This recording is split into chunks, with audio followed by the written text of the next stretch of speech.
things I had written down if say something. We've been trying for years to do something that we need to, and whatever it is, it hasn't worked. So we've got to try something else. We've got to try something totally different than what we have been trying because we're sitting here going, well, 2.5 might be. It's like, talk about expenses. We got Excellent. everybody's paying an extra $100 a month per household. Oh, except I'm not the host. Years. That's real money. That's, it's like Oh, there we are. we're nickel and dime. I mean, yeah. If we took half that money and gave it to the town, we'd be rolling. Heidi, could you pass over host, please? I will, Evan. Have a good night. Thank you, you too. Thank you. If I can't, then I gotta shut this thing down again. Recording in progress.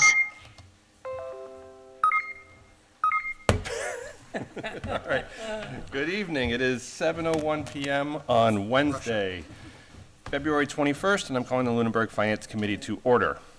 In accordance with the requirements of the open meeting law, please be advised that this meeting is being recorded and broadcast over the Lunenburg Public Access channel and on Facebook Live on the Public Access Facebook page. The following information is provided for members of the public that would like to participate in the meeting remotely. To participate remotely from a computer, please use the link attached to the agenda, which can be found on the town website. From a telephone, dial the toll-free number 888-475-4499 and enter webinar ID 892-2688-7485. This agenda lists all the topics which may be discussed at the meeting and are those reasonably anticipated by the chair.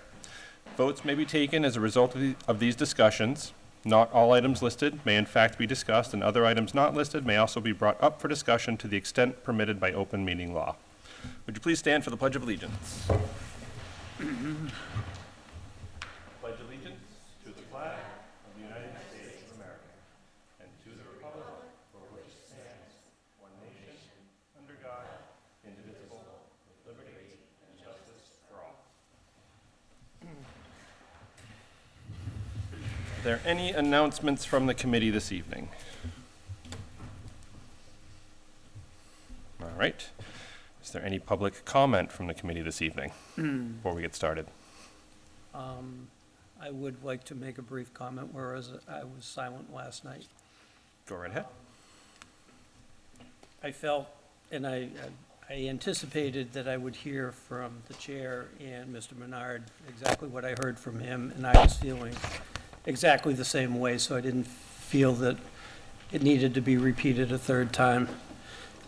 This is probably the third year that I've sat through one of those meetings, and it's been very much the same all 3 years in a row with a few new twists to them each year. In general, as you two mentioned, most of the programs and the benefits that they talked about benefit towns other than Lunenburg, and we've been fighting that battle for years. So I more or less ended that night with thinking in my head that what we're about to dive into this evening and over the next few weeks, we're on our own. We can't expect any real help from the state, as far as I'm concerned. Thank you. Mr. Bernard, anything? I don't have a public comment, but if you do want to pass me co-host, I can monitor the waiting room for you. That would be phenomenal. I don't know if that's a public comment or not.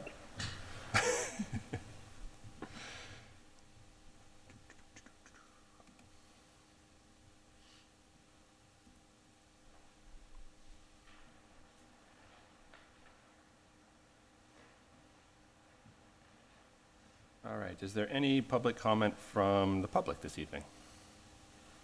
I'm gonna go old school. It's because I refuse to get readers. I can't read my phone. My name is Sybil Kaufman, and I live on 27 Oak Ave.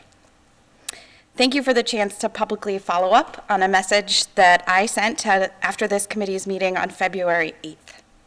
As a new resident of this lovely loony town and a parent of 2 young kids, I'm focused on learning about how our government works and how we support our schools and each other. Like many folks, my family trusted in this state and this town's reputation for excellent education when we moved here a little over a year ago, and we're worried about the struggles at hand. I appreciate that this is a truly difficult time to be volunteering on behalf of our town, and that it must be especially difficult for those who sit on this committee and the school committee, so I thank you very much. In my email earlier this month, I offered that it seemed incongruous for members of this committee to describe the feasibility of budget increases for town departments requesting 10% budget increases, compared to what an equal increase would mean for our school district's multi-million-dollar budget. The purchasing power difference between $600 and $6 million is not lost on me. But the point I hoped to make was that perhaps we should be talking about percent values rather than dollar amounts. So I need to ask, is the merit of a department's budget increase judged by its dollar sum over its relative percent increase? If costs have risen so precipitously for all business operations, and we have such detailed financial reporting from the district regarding operational costs, why would we so easily assume responsibility for one service-sustaining increase over another? It doesn't seem like we can do much about the state or the federal aspects of our budget. But last night's visit from our state delegation seemed to underline that they are ready to help where they can, and also that our town is not a unified front when it comes to presenting our needs to state leaders, let alone neighbors like me. Last night, 3 school committee members and their chair shared concerns about per pupil spending, transportation monopolies, and previous efforts to move the legislative needle, among other things. And they asked pointed questions about those issues. We heard from one Finance Committee member, Mr. Menard, thank you, and from you, Mr. Waters, Chair Waters.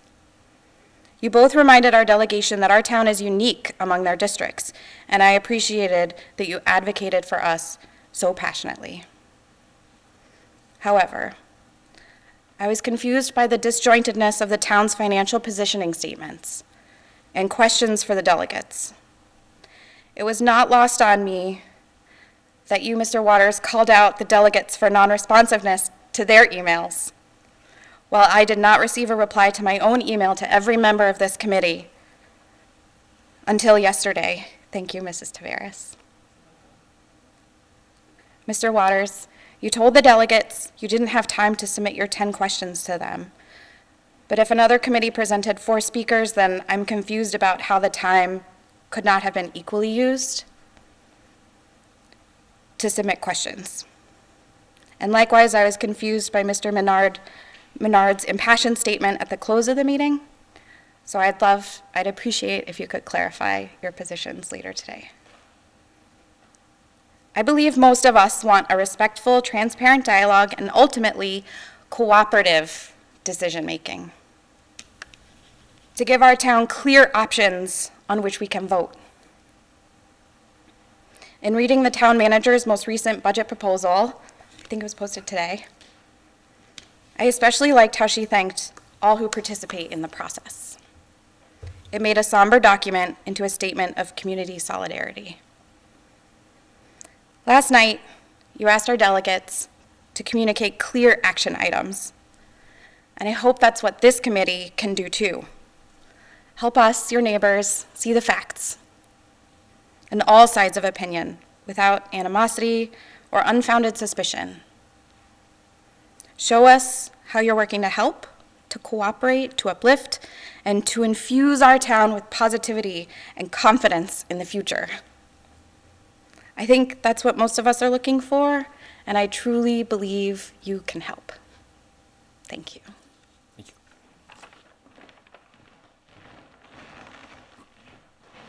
you.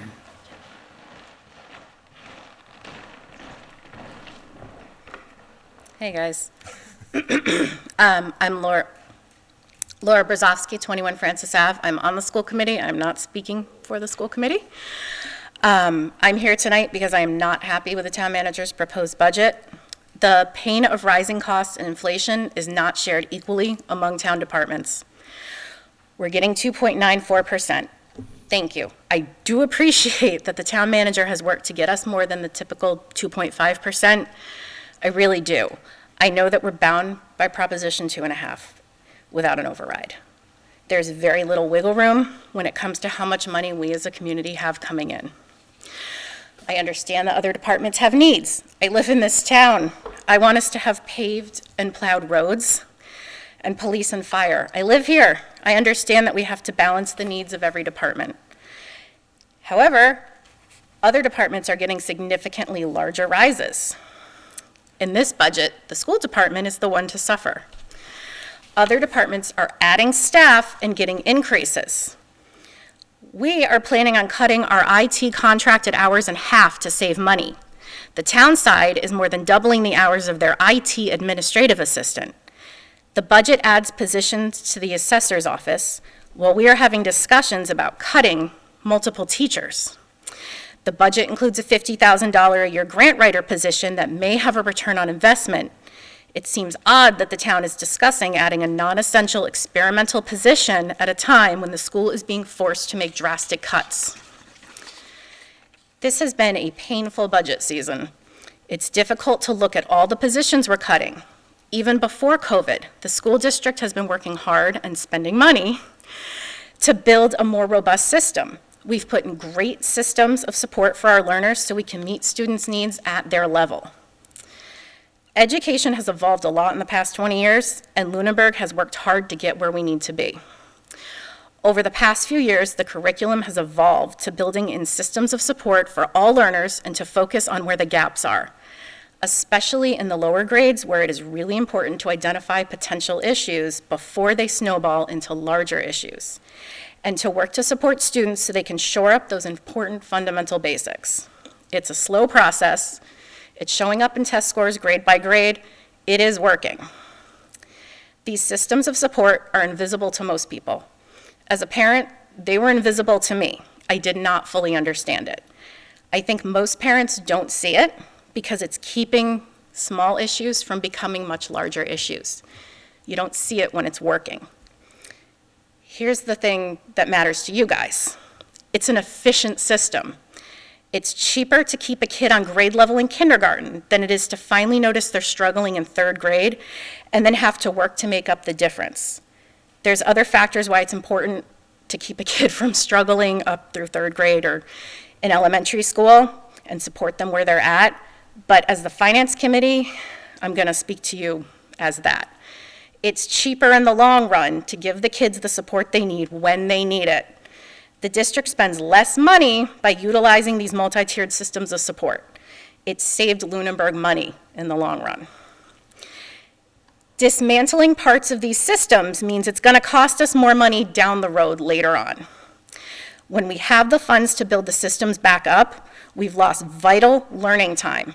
Kids have lost vital learning time. In the end, it's a bad financial decision. Also, these are students who were little when the pandemic hit. There are mental health issues, there are behavioral issues, and it has gotten significantly worse since COVID. The ESSER money was spent to meet a lot of those mental health and behavioral issue needs. But the ESSER money is gone, and the needs are still there. If you think the town needs an override, I am asking you not to put the pain on just the school.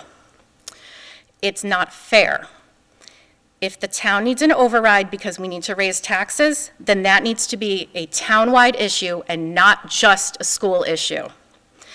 This budget is making it entirely a school issue. It's easy to put the pain on the schools. It services children. Children don't vote, they don't have a voice, and they have a harder time advocating for themselves. Some of them are very good at it, like the band students, but they don't have a vote. They don't have as much a voice. You can't tell us that there isn't enough money in the town budget while at the same time increasing the other town departments' budget and adding staff. Towns with lousy underfunded schools don't do well. They start to crumble eventually. There's a tipping point. I don't know what the tipping point is. But I do know that in Massachusetts, there's only 17 school districts, aside from charter schools and online-only schools, that spend less money per student than we do. 17 districts are spending less per student than we do. We spend significantly less than surrounding towns. It's hard to raise a sinking ship. Once it starts taking on water, it's difficult to start bailing it out. It's a lot cheaper to just not sink it in the first place. Don't sink the ship. Don't put the entire budget pressure on the school department. The burden of Prop 2.5 should be felt equally and not just shouldered by the school department. This is a town issue, and we should face it together. As a citizen and as a parent, I can't support voting yes on the town manager's proposed budget at town meeting on May 4th. This is a town issue. We should face it together as a town. Thank you. Thank you.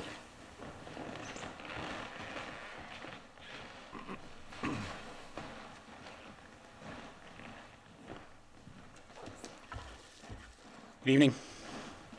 Fancy seeing you all here again tonight. I'm Peter Beardmore, 282 Pleasant Street. I'm a member of the school committee. I'm a former member and chair of this committee, and I'm speaking tonight for myself. As you may recall, a few weeks ago, when members of the public were here and on Zoom begging you and me to step up and show some leadership, that I was a voice of reason and moderation. Well considered, I thought, at the time. You may also recall, as I said at a January school committee that a few of you attended, that we should not be taking from other departments to pay for the schools. A well-considered opinion, I thought, at the time. So I think you might be interested this evening in another well-considered opinion. From someone who knows the ropes and has been there and done that, an opinion that, thanks to last week's snow event, we've all had a week to consider since the town manager's budget has been published. So here's my opinion. The town manager's budget is tone deaf and offensive.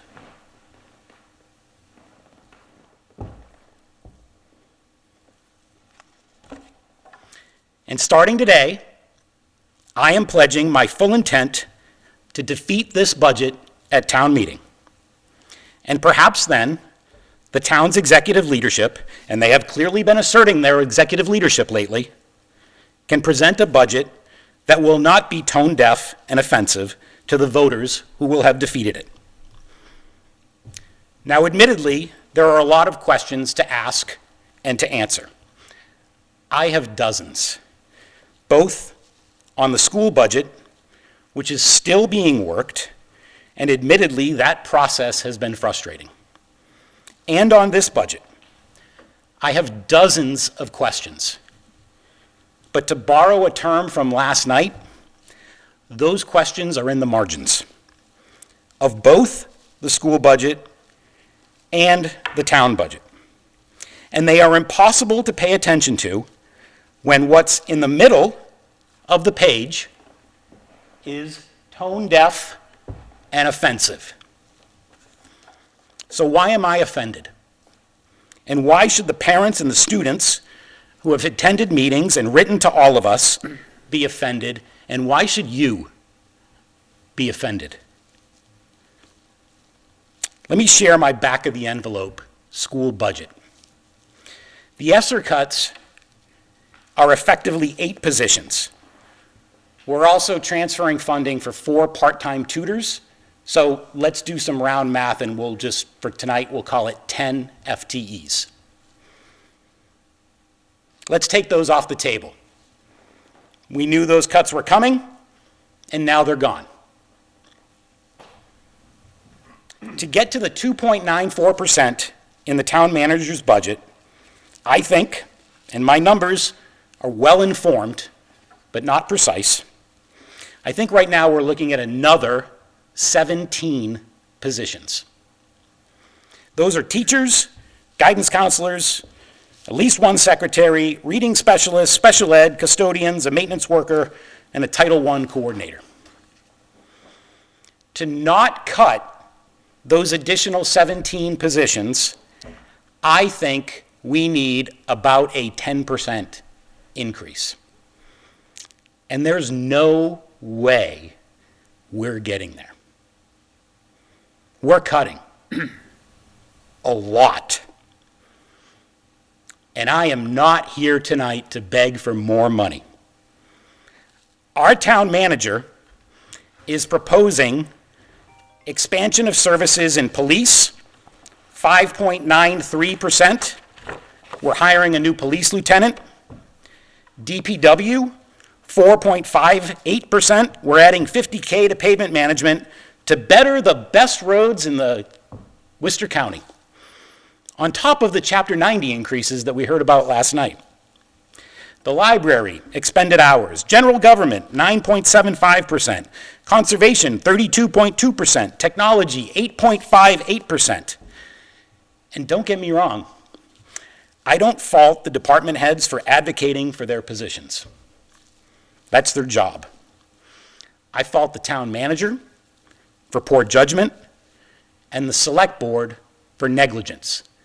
Last night on their agenda, after you all left, myself and Evan and Carol stuck around.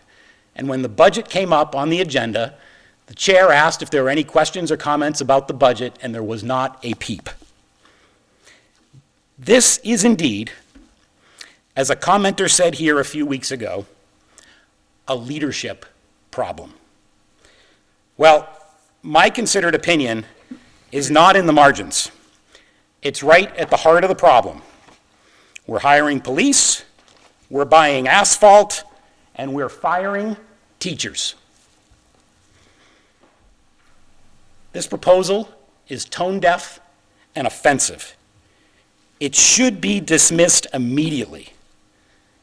I promise you, it will be defeated. Thank you. Thank you.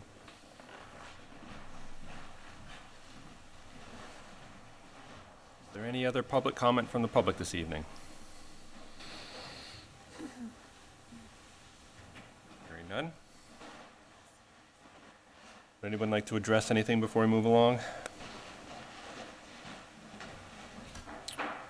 I would like to address some things. However, I just want to start out by saying that I'm probably going to address more things tomorrow because I have not had the personal time to dig into a lot of this the way that I want to. So first of all, I really appreciate that people have come forward and stated their opinions and how they feel. Not just as a board member, but as a parent with children in this school, this is really heavy material to look over, and it impacts a lot of us very personally. And it does take time to digest all this information. Having said that, the one thing that I do want to address is the grant writer position that is in the proposed budget and how I feel about this, professionally and personally. I think that position, although it's going to cost in the line item of the proposed budget of $50,000, this could open up many, many avenues of income for Lunenburg. And sometimes you need to spend a little bit of money to get more money. I have been researching grants that are both available state and federal-wise. I am not the expert in this area. I have put a lot of time into trying to understand what funds are available and out there for us to grasp. Again, I am not the expert in this area. We need an expert in this area to help us get more money. Right now, currently, there is only a certain dollar amount for the town to work with. I am not going to sit here at this moment and say, I think the school should get a 15% increase, and this should happen and that should happen. I am not going to take that position right now. But what I'm saying is, if we have a certain dollar amount, and there is a town to run as a whole, we need to look at the town as a whole. And I am going to restate that that does not mean that my position is that the schools are less important, by any means. But we do need firemen and policemen, and we do need roads that are safe, and we need snow plowing, which I believe that you all know that and you realize that as well. But the one thing that I am digging into and stating a matter-of-factly is for the people that live in this community to try to consider the proposal of having a grant writer and how that could potentially benefit us. I understand in the short term, that may mean shifting money from one pocket to the other, and it does mean some loss. But that one line item is where I am going to speak tonight, because I have done more research on that than I have anything else in the last 2 weeks. I have had more conversations with state delegates about those federal grants and the state grants that are available. And I really want everyone to try to consider the benefits of having that position. Ms. Kaufman, I did respond to your email and let you know that either today or tomorrow that I would like to, dig into that a little bit more and respond publicly. Tonight is not that night, but I appreciate seeing you here, and you're obviously making quite a big effort to get your point across by sending emails and showing up to meetings, as is everyone else that's doing that. So to everyone else, I personally thank you for that time, just as you've thanked us on this stage for volunteering. That's really what I have. Thank you.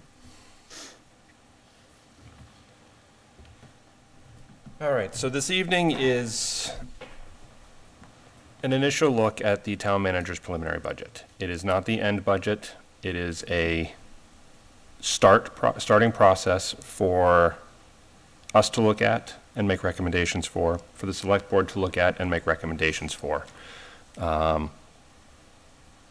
It is likely, in my opinion, probably going to be close, at least historically, to what we've seen come to town meetings. That does not mean that that's what goes through a town meeting. The town is the final say in what we actually decide to do with our budget, and that's the way it should be. As far as, just to address some of the comments as well, I did appreciate your email, and I do apologize for not writing back to you. My intention was actually to address it last Thursday, and then we had a snowstorm, and here we are this Wednesday. But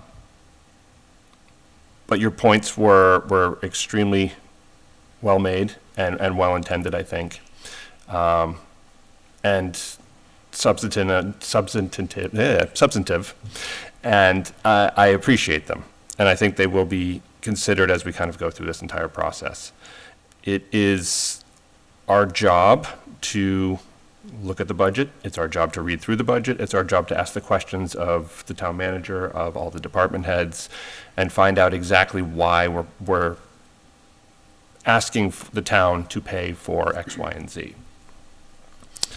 I follow the same sentiment as Ms. Tavares in that while I do, as a parent of 4 kids in the district, I'm extremely concerned about the potential cuts to the school department.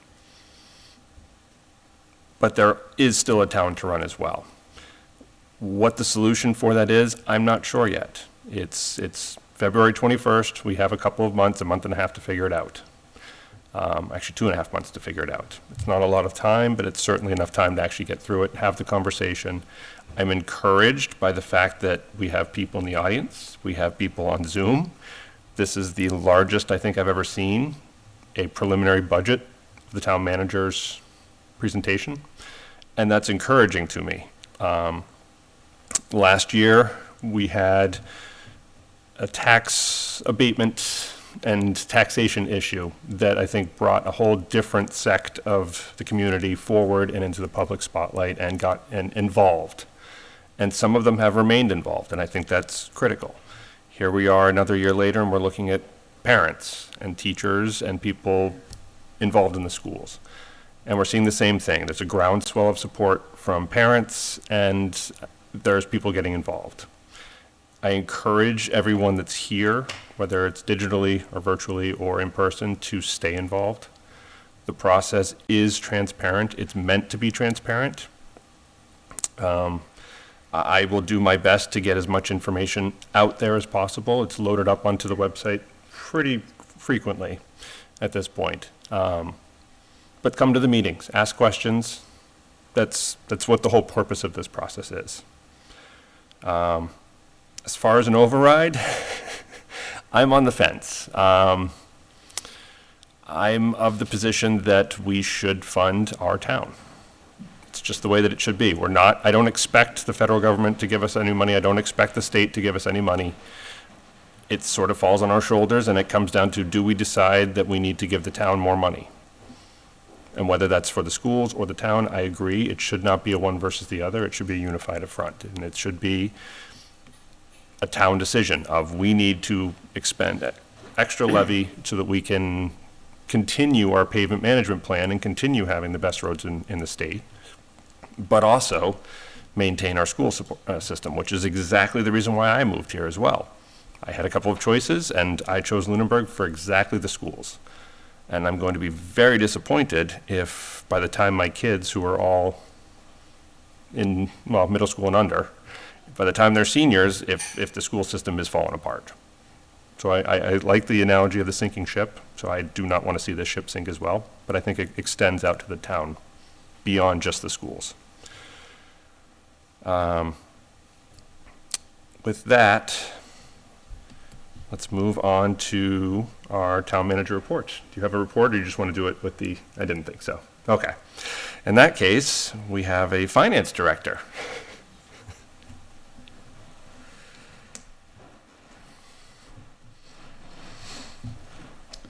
Hello, everyone. I'm the new finance director. My name is Ezekiel Ayala.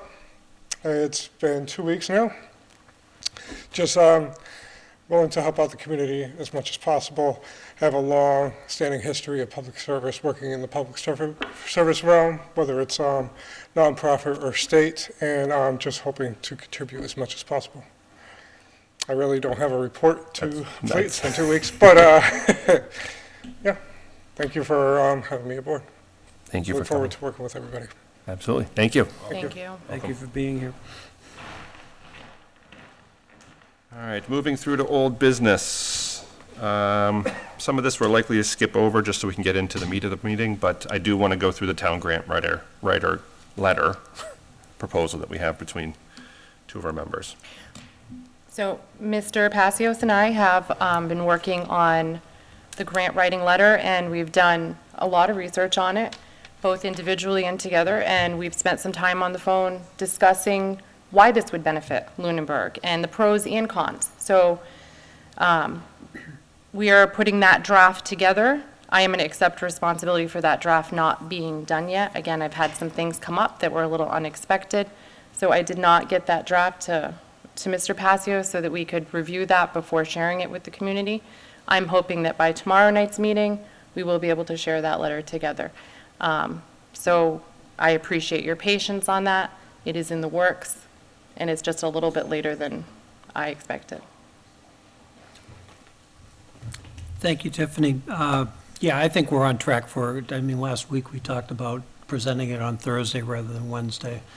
The scheduling issues have kind of turned things upside down, and school vacation on top of that, so on and so forth. An awful lot going on.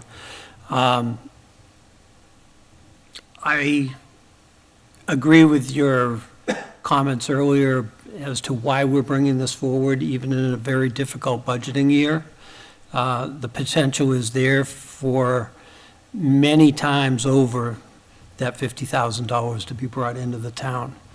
The other thing is that this line item is not putting a person on the town payroll and not adding to our benefits load. This, I believe, is the way to ease into this and, you know, thoughtfully spend that money on expertise that will hopefully bring that money to the town. Thank you. Is there any other discussion we want to have on this? Any other ideas for Ms. Tavares or Mr. Passios before we put this all together for tomorrow?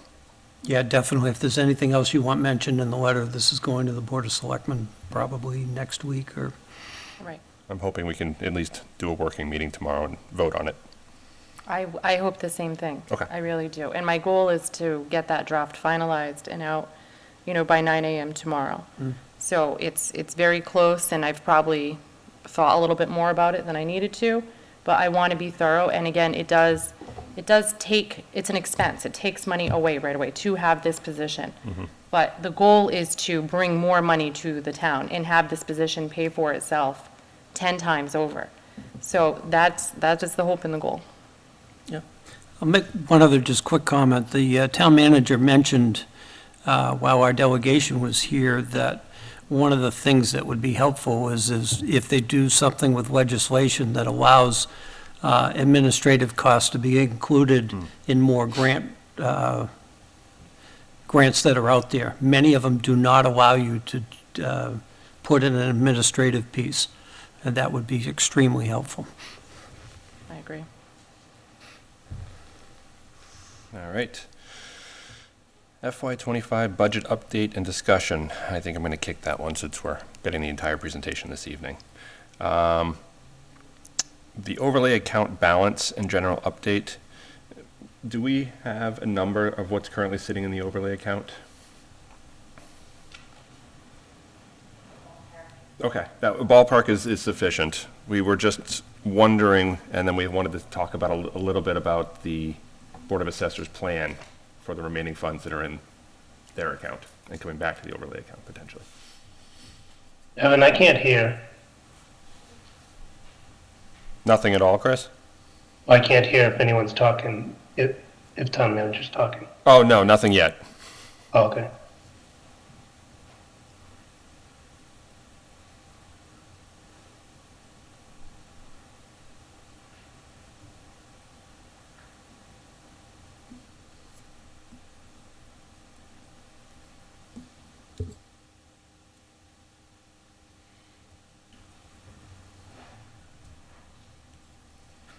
While she's looking that up, if she's found it, I'll wait till later. It is approximately 562,000. Okay. And has the Board of Assessors given any indication as to how much they are planning to return back to the town, or has that already been returned? There is no indication at this point that anything will be deemed surplus that could be returned. Okay. Do you know what they sat at in their available funds last year before we had the transfer? I'm just curious what their kind of running average is. So prior to the 2023 amount, I'd have to back out some numbers.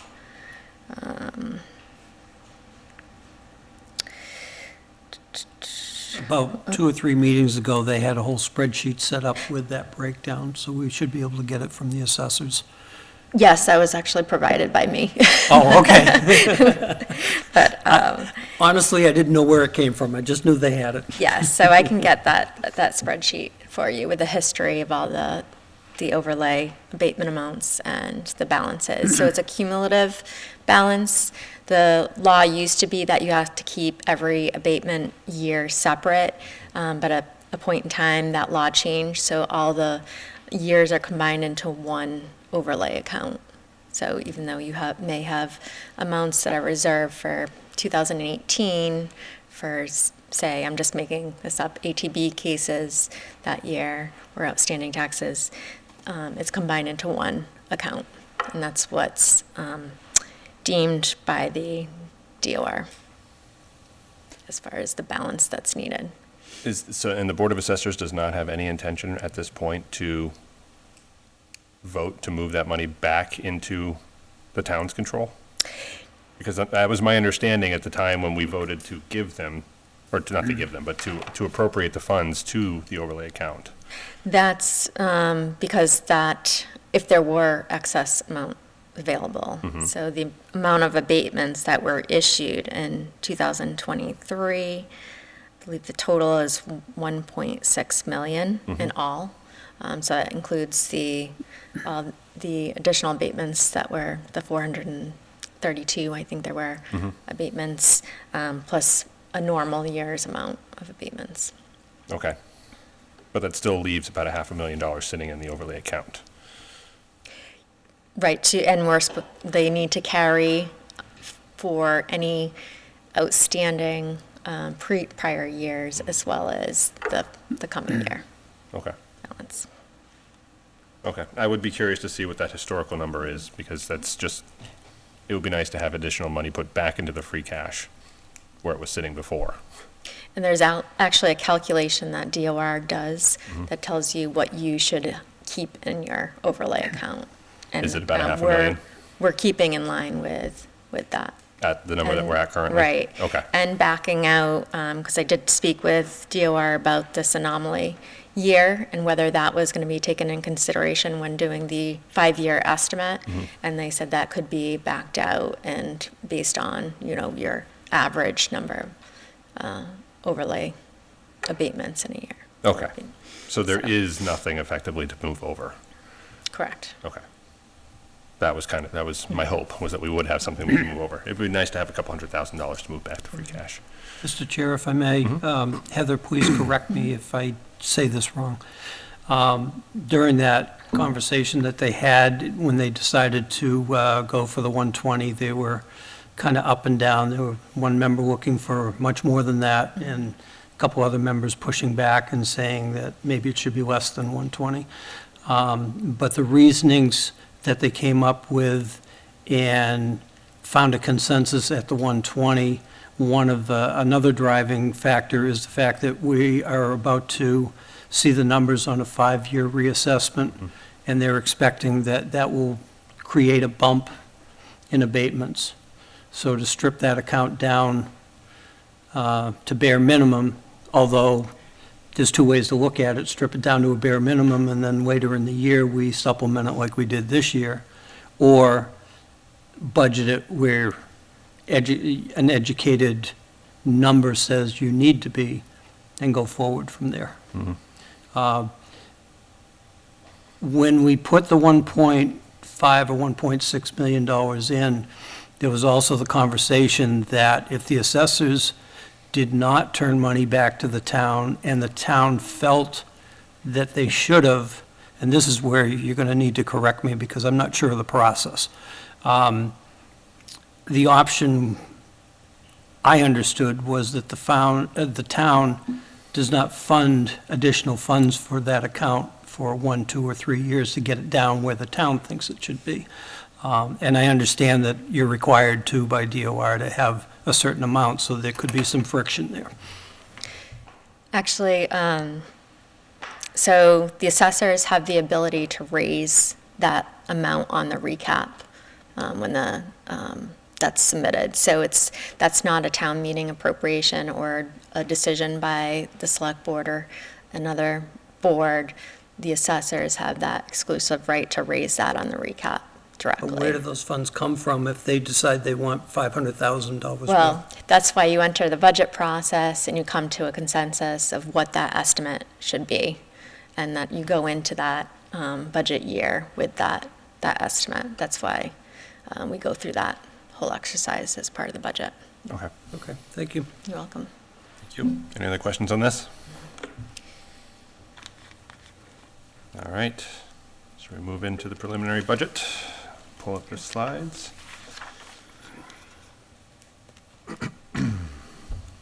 All right.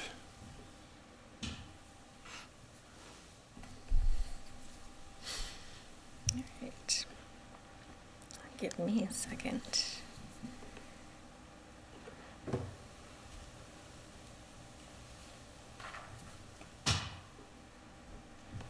right. So I first want to say thank you for having me tonight. I also want to thank the previous speakers, everyone who's present and who left tonight. I appreciate the feedback.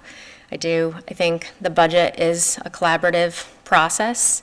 This is a preliminary budget presentation. This is not the end result of what will be voted on at town meeting. That's why we have all the budget presentations. We hear feedback from the committee, from the select board, from residents, the school committee. So it's a whole process to come to a point where we're presenting a budget that reflects the needs of the community and what will pass at town meeting. So I want to start the presentation off that way. So this second slide is the budget process and calendar. So although tonight I am presenting a preliminary budget recommendation for fiscal year 2025, the budget process begins far earlier than tonight. This calendar shows the kickoff of the capital planning starting in August, with the capital planning committee meeting with departments throughout the fall and sending a list of prioritized projects in December to the town manager, myself, and my presentation of a preliminary capital plan in January. In reality, right after the May annual town meeting, we are beginning to look ahead at the following fiscal year. From tonight until the first week in May, there will be weekly budget presentations. The annual town meeting warrant will close on March 18th, and the Finance Committee will hold their public hearing on March 28th to vote on the recommendations of the budget, including the capital plan, and any other articles on the town meeting warrant that have a financial impact. This will culminate at the annual town meeting on Saturday, May 4th, and on that day, voters will decide on the final outcome of the budget and other decisions on the town meeting warrant. Each year, the goal in preparing the preliminary budget recommendation is to present a balanced budget that funds the operating budgets using recurring revenues. The original target budget that was used as a foundation budget and the preliminary budget both use conservative revenue projections.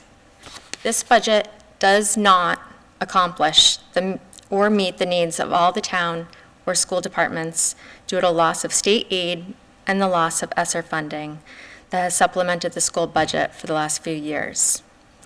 It does try to address incremental changes in personnel that address staffing shortages and community needs. By making these incremental changes, it ensures we will be able to sustain these changes for the long term. However, in order to address the loss of ESSER funds, this will require decisions to be made that will exceed the confines of Proposition 2.5. We will come back to that point later on. Another point in this budget, and a cardinal rule that I have in budgeting, is that free cash should not be used to fund operating expenses, and this budget abides by that rule, as well as abiding by the town's financial policies, including it puts $1,016,722 of free cash towards capital items, $187,061 of free cash towards other post-employment benefits, liability costs, which is 10% of our previous year's certified free cash, $100,000 of free cash into the regular stabilization account per the town's policy, and $250,000 of free cash into the special purpose stabilization account. I'll move on to the target budget. When looking at the revenue side and creating the foundation budget or target budget, there are four main revenue sources: property taxes, state aid, local receipts, and other available funds. For property taxes, it includes adding 2.5% to the prior year's levy, $400,000 estimate for new growth, and debt exclusion amounts. For state aid, it level funds the state aid amount based on the fiscal 24 state aid figures that were approved in July 23. Local receipts, it includes $50,000 increase over the prior year's, which is actually this current year's fiscal year estimate for motor vehicle excise taxes, but level funds all other local receipt categories. Other available funds, it includes free cash and unexpended capital for the fiscal 25 capital plan, sewer and public access indirect costs, and artificial turf revenue for debt payment. On the expenditure side of the target budget, the original starting point for the budget included level-funded cherry sheet offsets, state and county charges, and choice and charter assessments using fiscal 24 amounts, as the governor's fiscal 25 budget proposal was not yet released. This target also included 40S funding that was in the fiscal '24 cherry sheet up until the end of January, when we learned we were no longer qualified for 40S funding. Departments were sent target budgets in early January that included all known contractual increases and level-funded other categories, with the exception of known principal and interest debt payments for fiscal '25. It included a 10% rate increase for health insurance for active employees and a 6% rate increase for retirees, 5% increase for general insurances and police and fire injured on duty insurance, and it included a 10% increase for Worcester County retirement assessment and a 2.5% increase for the Lunenburg Public Schools and Monty Tech. Looking at the major differences between the target budget and the preliminary budget that I'm presenting tonight, and including on the revenue side, for state aid, it uses the governor's state aid proposal released in late January, and includes a reduction of $342,192 in 40S funding. For new growth, it maintains the $400,000 estimate, and we will continue to monitor this and adjust if needed between now and town meeting. For other available funds, it recommends using $105,762 from the health insurance stabilization account. On the expenditure side, the cherry sheet offsets and state assessments. It uses the governor's state aid proposal released in late January, which includes a reduction in state and county charges and assessments. For health insurance, the final rate is 5.7% increase for active employees and 6% rate increase for retirees. It maintains the 5% increase for liability, workers' comp, and injured on duty insurances. We typically receive those figures in March. For the Lunenburg Public Schools, it includes a 2.94% increase, which it says 3, I think, but minus the, I'll get to that later, the approximately 17,000 for the curriculum update that was tied to the 40S funding. So it was a 3% to their line item. It's a 2.94% minus that dollar amount. Monty Tech includes a 3.75% increase, and for town departments, there are various incremental changes to staffing and 1 full-time equivalent position. On the revenue side, property tax, the estimates is $32,587,335. State aid, $10,682,086. And local receipts, $3,266,491. Other available funds is $2,431,884 for a total of $48,967,795. Property taxes are our largest source of funds for the budget at 66%. State aid is our next largest source at 22%. Local receipts account for 7%, and available funds make up 5% of our revenue estimates. When we look at our revenue estimates, some noteworthy highlights are that state aid is $111,752 lower than the final 24 state aid number on the cherry sheet due to no longer being eligible for 40S Smart Growth school reimbursement cost. The estimate for local receipts remains conservative, as these are elastic revenues because they fluctuate with the economy and other factors. Available funds is less than the previous year, as the certified free cash amount was greater at the closeout of fiscal '22 than the closeout of fiscal '23. This next slide is a breakdown of the property tax. So you take your prior year base, which is $29,144,816, add the 2.5 increase, which is $728,620, add the estimate for new growth, which is $400,000. There are no new overrides or exclusions, and so it includes the existing amount of $2,313,898 for a maximum levy of $32,587,335. This next slide is a history of our actual and projected new growth. Our new growth is additional tax revenue from new personal property, residential, commercial, and industrial properties that are realized during the prior fiscal year. Our fiscal '24 number is projected, as this has not been certified by the Department of Revenue yet, but is a conservative figure that was decided this past fall when the pro forma tax recap was submitted. The fiscal '25 estimate is based on the fiscal '24 new construction and personal property accounts that will be substantially complete by June 30th of 2024. And this would be submitted for certification in the fall of 2024. This next slide shows a 10-year history of the state aid.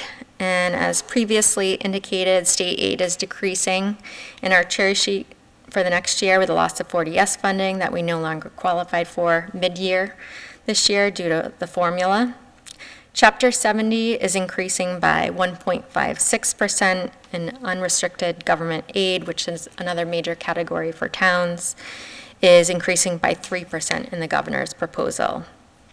In years prior, the largest increase we saw in Chapter 70 funding was in fiscal '23 with the 11% increase.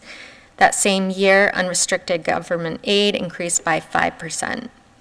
In years before and after, our average increase was between 1% and 2% in Chapter 70 funding and 3% in unrestricted government aid.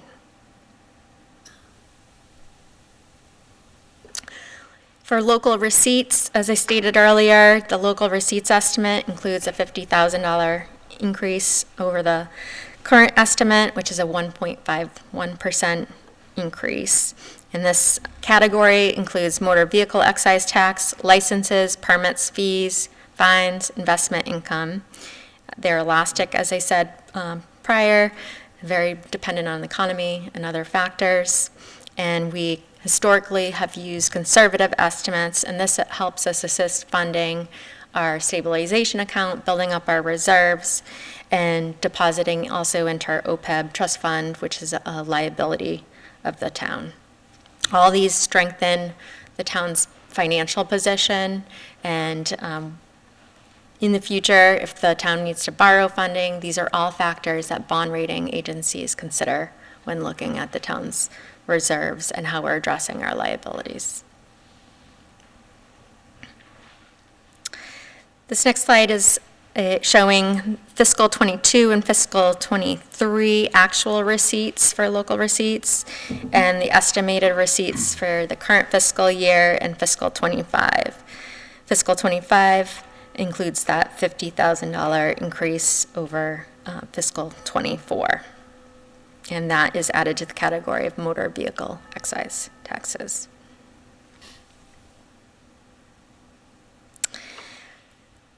For available funds, this category includes using free cash towards the fiscal '25 capital plan, the regular stabilization account and special purpose stabilization account, and the OPEB trust fund. It uses $300,397 from unexpended capital towards the fiscal '25 capital plan. It uses $105,762 from the health insurance stabilization fund to offset health insurance costs. It includes water and sewer betterments, so it fully funds the associated debt service for water and sewer debt. It covers the sewer enterprise related funds for indirect costs and public access enterprise. Their fund covers the indirect costs for the public access, and it transfers $41,478 from the artificial turf revolving fund to pay the associated costs for the artificial turf field debt for fiscal '25. This next slide just is a breakdown of all the amounts for available funds that are used as estimates for fiscal '25.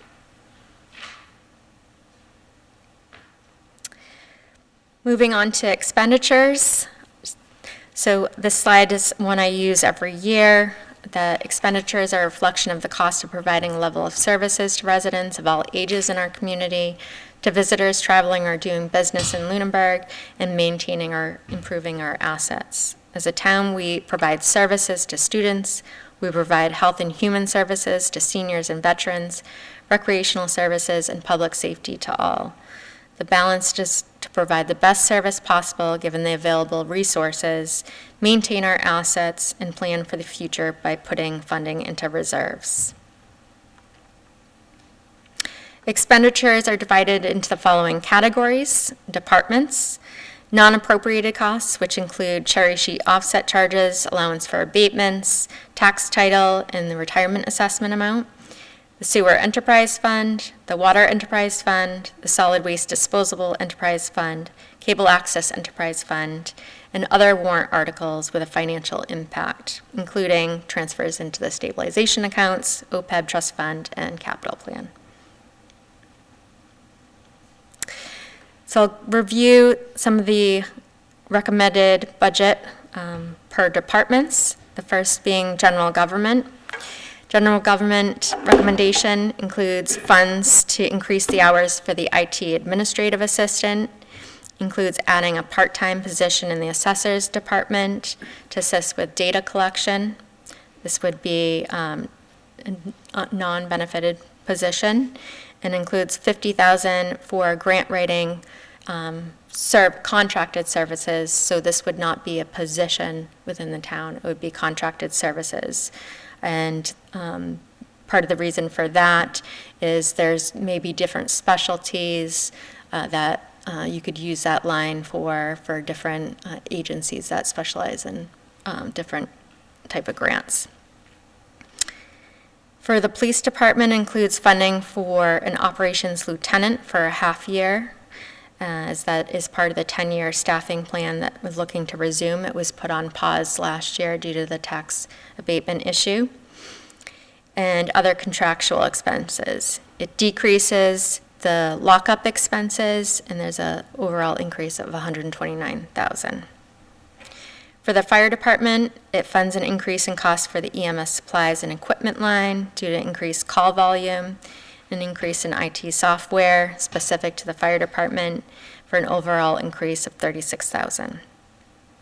For Radio Watch, the assessment for the Neshoba Dispatch decreased by $12,000, and the salary reserve for the desk coverage for the day shift was cut to fund the second lieutenant position, so that cost completely offset the cost of adding that position. And I want to clarify one thing in the position. So that resumes adding an additional new officer, and someone existing there would be promoted to the lieutenant. So in essence, it's adding a position and it's a promotion. So that total cost is included in that. For other protection, it eliminates non-recurring expenses of the kennel behind the public safety building. That was a one-time expense in this current year's budget. And change in personnel resulted in reduction in salary costs, and that's an overall decrease of $10,000. For facilities, it funds an increase in hours for the recreation director, an increase in landscaping cost for all properties, and adds a new line item for repairs and maintenance that are covered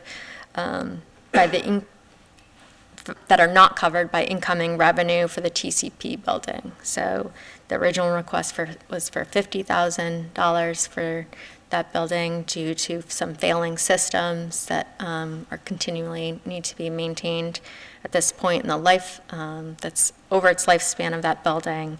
The budget includes $30,000 for that are not covered by incoming revenues. That's an overall increase of $50,000. For the DPW, includes level service increases for general highway account, for drainage, related costs for stormwater projects, and the purchase of services and tree removal expense line, and an additional $50,000 per our unwritten policy on pavement management to get that account up to where it's sustained with Chapter 90 funding and the budgetary line. And it also includes a slight increase for seasonal cemetery salaries around between $2,000 and $3,000 for that line. The overall increase is $99,000. For Council on Aging, it funds an increase in hours for the meal site manager, and that the overall increase for that budget is $35,000. Moving on to the library, it includes an increase of hours for the teen librarian, a $4,000 increase in the programming line, increase in library materials line to meet the minimum 16% towards library materials that maintains the library's certification, so we are not decertified, and everyone can use libraries outside of Lunenburg when the library certification is maintained. It includes certain IT requests that were incorporated into the IT budget. The overall increase is $33,000 in the library budget. For Worcester Regional Retirement, includes a 10.94% increase, or $209,000 more than the current fiscal year. For the unclassified budget, it includes the final rate increase for active employees, which is 5.7%, and 6% rate increase for retirees. The other insurances are maintained at 5%, the general insurances, and the reserve and salary reserve accounts are funded at $100,000 each. The overall increase is $71,000. For the debt service, due to expiring debt, the overall debt is decreasing by $576,000. For the Lunenburg Public Schools, the recommended budget includes increasing the budget by $673,000, or 2.94%. It does not meet any of the budget scenarios that have been provided thus far. For Money Tech, the recommendation includes a 3.75% increase, or $44,000. For the solid waste and recycling program, it includes an estimate of $17,000 increase, which is an unknown expense at this point in time.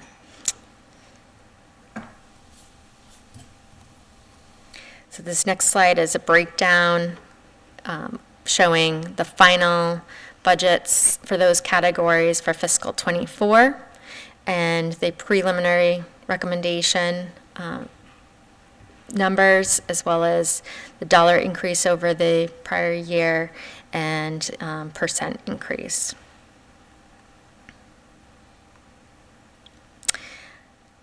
I included 2 slides to demonstrate how the change, particularly to the school percent of the bottom line, change from fiscal '24 to fiscal '25. I know percentages, everyone likes to, those are numbers you can focus on and understand.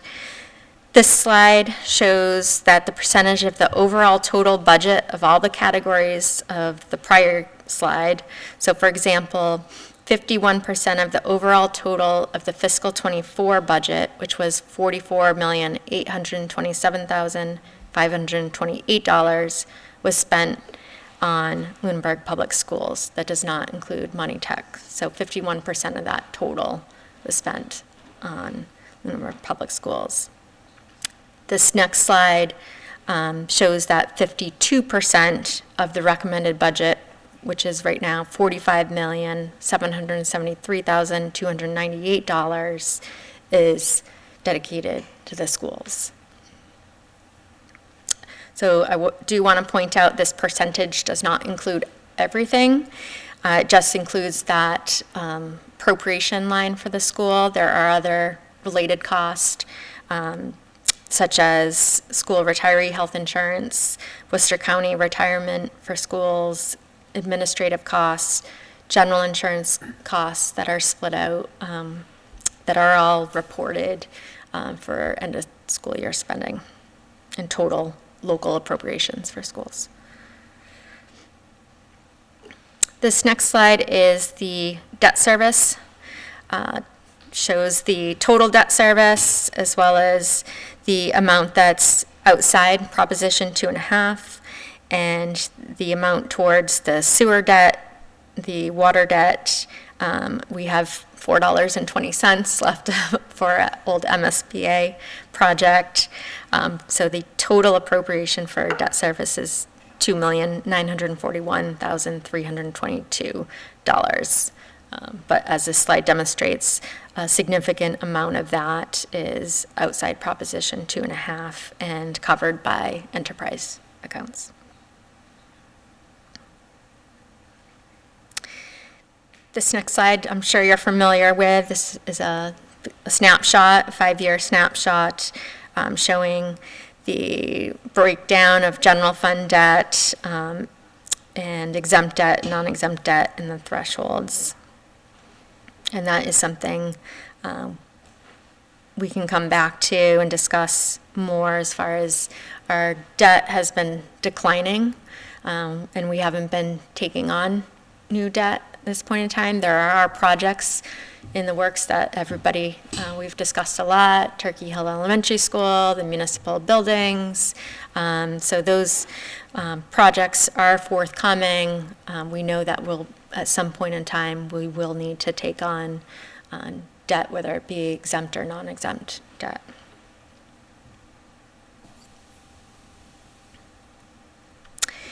This next slide demonstrates the non-discretionary categories, such as general government unclassified, the insurance estimates, which the liability, workers' comp, and police, fire, injured on duty. And like I said earlier, those numbers we typically receive in March. Again, the health insurance rate renewal is 5.7% increase. The retiree is at 6%. Just to give you an idea of the breakdown within that number, 42% of the health insurance budget is for active town employees, 13% is retiree health insurance for town employees, and 45% is retiree health insurance for school employees. The active portion is approximately 1.3 million. The school retirees account for 1.4 million, and the town retirees account for 420,000.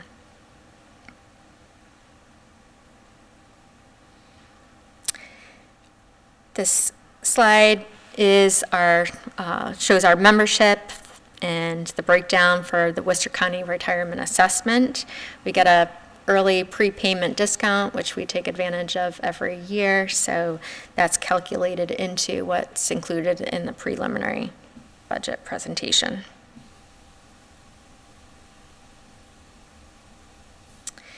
When we look at non-appropriated expenditures, these include cherry sheet charges and cherry sheet offsets. This budget includes the governor's local aid proposal, and it level funds the overlay account and the tax title account. So respectively at $120,000 for the overlay and $29,000 for the tax title account. I presented a preliminary capital plan in January. This slide is that recommended preliminary plan at this point in time, and that includes approximately 1.3 million for capital, and that is being funded through free cash and unexpended capital. And typically, I do want to point out, I did point this out in my written budget message, that we include raise and appropriation amount tax revenue in the capital plan. This budget does not reflect that due to the constraints in other areas in the budget.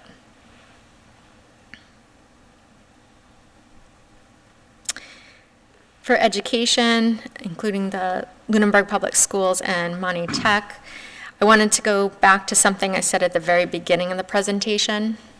This budget does not accomplish or meet the needs of all the town and school departments, and this is mainly due to the loss of 40S funding and the ESSER funding that has supplemented the school budgets for a few years. In order to address the loss of ESSER funding, this will require decisions that will exceed the confines of Proposition 2.5. The superintendent presented a budget on January 17th that reflected a significant amount of cuts to the budget. At that time, our health insurance costs had not been finalized, and there were still a number of unknowns. The superintendent, like the town, has been without a business manager, so a finance director, and therefore was at a disadvantage in providing updated budget numbers in sufficient time when this preliminary budget was put together. On February 8th, the superintendent provided a level service budget and a budget that reflected removal of ESSER funding positions, and this was a $1.8 million and $1.2 million differential from the 2.5% budget. There would be no possibility of me presenting a balanced budget given that time frame and within the confines of Proposition 2.5. The only way we can make up that difference, it would be through an override with that bottom line, which is not a decision. I think that would lie with just the town manager. I think that is a decision. The select board is the only board that has the power to put a ballot question on for override, and so that's a further discussion I think that needs to be explored at that level. And ultimately, it would be up to the will of the voters. So some conclusion of this budget, state aid figures are the governor's local aid proposal, which is House 1, which is a decrease due to ineligibility of smart growth school reimbursement funds. It fully funds all contractual obligations and increased costs for non-personnel related expenditures. The recommendation draws $105,000 from the health insurance stabilization account. It increases hours for certain town staff, an additional one full-time equivalent town employee. It does not meet all the needs of the departments, especially the school budget. It includes 2.94% for the school budget, which, like I said, does not meet any of the budget scenarios that the school has presented. The current free cash recommendation uses $1,016,722 in the capital plan, $187,061 on the OPEB trust fund, $100,000 of free cash on the regular stabilization account, and $250,000 of free cash on the special purpose stabilization. And we typically leave a portion of free cash to fall towards next year's budget. So I have a few slides about looking ahead. This slide demonstrates the projected debt and capacity per the town policy. What I would like to point out is although we have capacity per our policy, it doesn't mean we have capacity within the budget. And I stress that. The numbers were well within the confines of our policy, but obviously, at this point in time, I would not be recommending taking on debt for this coming town meeting. I do want to point out some positive things, some financial indicators that demonstrate fiscal stability and strength. Our 2023 free cash amount was $1,870,612. Our current stabilization fund balance is $2,862,006. And our special purpose stabilization fund balance is $2,211,683. Our post-employment benefit fund is $1,310,058. All these showing that we're putting funds aside that in the case of an extreme emergency, we would be able to tap into. And again, these are all indicators when we need to borrow funds that they are going to ask about and what our policies are and what we have as far as percentages of putting away for these funds. And we are rated relatively high for both Moody's and Standard & Poor's bond ratings. We also have, for our unfunded pension liability, increased that ratio, and that will be fully paid off in 2036 per state requirements. Heather, can you describe how we get free cash for everyone? Oh, where's Karen when I need her? Free cash is not free and it's not cash. So it is the closeout of unexpended appropriations at the end of a fiscal year. So a number of factors come into play where those funds come from. It could be unexpended line items within the operating budget. It would be excess receipts, revenues, your actuals versus your estimates. We could have one-time payments in a year that, may benefit the community one time. It could be taking in more for tax title and penalties and interest and things, so all those close out. We could have a tax title sale. So there's a number of factors that come into play why your free cash number is your free cash. But I said in one of my slides earlier, that our conservative revenue estimates are a key factor in our positive free cash numbers. The way I generally remember it is we have to come out of town meeting with a balanced budget, but that doesn't mean that's all the funds that we're going to raise and appropriate. So when we have to appropriate the funds to specific locations for the fiscal year, by the time we actually get around to it, those numbers are not exactly what we're expecting them to be on the revenue side. They're estimates. Exactly. You're And going so in. you have to go put them somewhere, so they have to be certified, so that way it has to be put into a location, and that's the free cash typically. Right, and on our tax recap, we have to, they're looking at actuals, you have to put in your estimates, and they have to be within reason as well. And so you couldn't artificially inflate your receipts either to look like you're going to take in more money. That wouldn't be approved. I have a question about that. Who is responsible for that reconciliation, where that free cash ends up from the operating budget to the actuals? So the town accountant, when they close out each fiscal year, that's submitted as far as closeout, and then DOR, Department of Revenue, certifies that, it reviews that whole balance sheet, essentially. Okay, thank you. You're welcome. Excuse me. Is it safe to say, though, traditionally on our budgets, the majority of the free cash trickles out from unexpended appropriated money? Is that fair or not? I'm really not sure. I think we analyzed that thoroughly a few years ago, but it's been a while. I would hold off on saying yes Okay, or no that's before fine. actually looking back. But the board should have prior year fourth quarter reports that from the finance director, and that would show closeout amounts as well.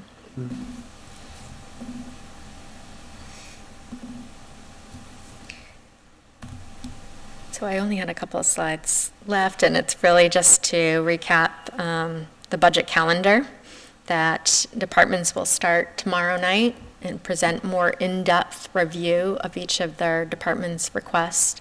And it will include, beyond the preliminary recommendation, what their full amount of requests were included. And the House Ways and Means budget will be issued the end of April. The Senate budget is the end of May. Our town meeting is May 4th. And the state budget is usually finalized in July.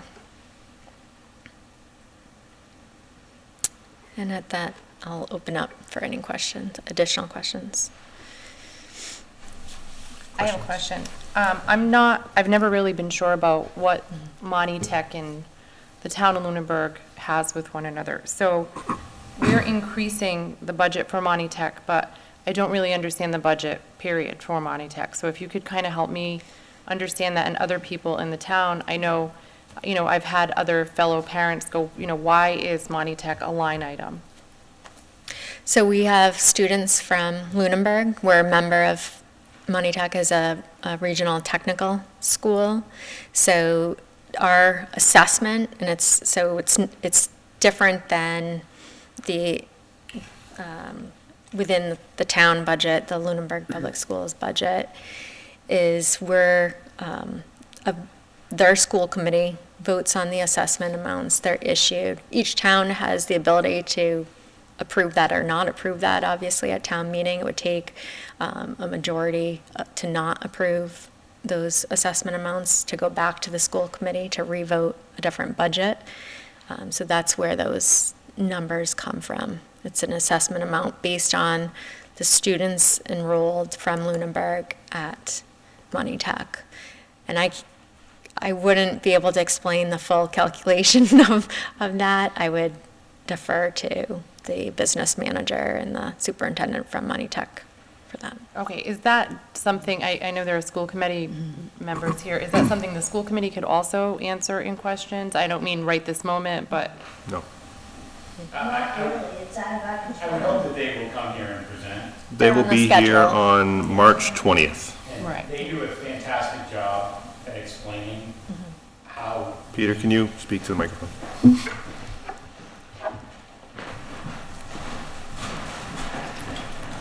So the town manager is 100% correct. By the way, the town of Lunenburg has a member on the Monty Tech School Committee. That member is appointed by the select board. Okay. They vote on their budget. They are very formula driven. It is this. It's a different column of formulas in Chapter 70 that drives their budget and apportions a assessment to Lunenburg. And they will try to explain how those formulas work, and good luck. If you understand it, I've sat through 5 of them and I still don't. Okay. But that's how it works. And the town manager is correct. We do have sort of a veto out through town meeting.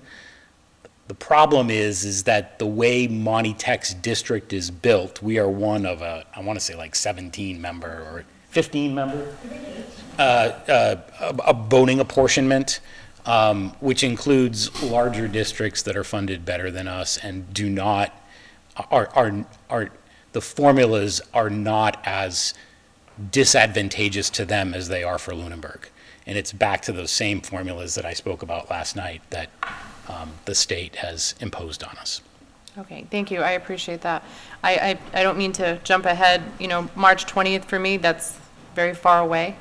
So I think I'll send some emails out and try to get some, deeper answers before that presentation, but I appreciate it. But Tiffany, I would recommend that if you just watch the presentation from last year, it's going to be the same presentation for this year with just slight numbers, adjusted. But it's like Peter said, it's all formula driven.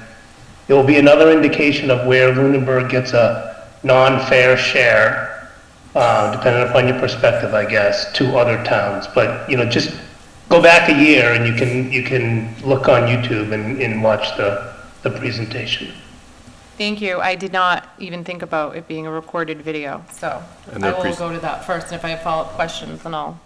Their slides are also in our share drive as well from last year. Perfect. So you can go back and look at that more thoroughly too, and try to understand it. And I can get you in contact with the business manager there. She's excellent. She, I think, would be more than happy to answer your questions. That'd be great. Thank you. You're welcome. Open up to the committee for questions. I just had one quick question. With the reduction in our income, did you ever think of telling your departments to have a hiring freeze for the year?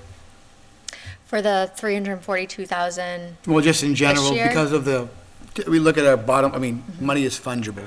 So ultimately, here's how much money we get to spend, here's how much money, we had last year.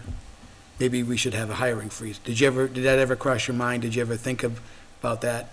Obviously, the political picture of one area cutting lots of people and others adding is not a good sign. But in general, just financially, does that make sense for an organization like ourselves? Anything's a possibility. I'm assuming you're talking about next fiscal year, fiscal '25. Right, right. That could be a possibility. And so it would be, Now, there are open positions, I know that. I'm not saying get rid of those. I'm saying, right. I'm saying no new hires, and obviously looking at the open positions and make sure those are still the right thing. Obviously, that's a thing you would do anyways, but. For the, so the police department, for their position, the offset is eliminating the salary reserve counts for the desk officer. And the reason that is being eliminated is that second lieutenant position would be there during those hours and can be there to answer anyone coming to the desk in those 4 to 11 hours. So there would be, if we're staying status quo, there would be no cost savings there. That's a wash. The principal, not principal assessor, but the assessor's office for the part-time position in that office, that I believe is somewhat a critical position. We've noticed over the last year or so. Yeah, there's been rumors about that recently, I heard.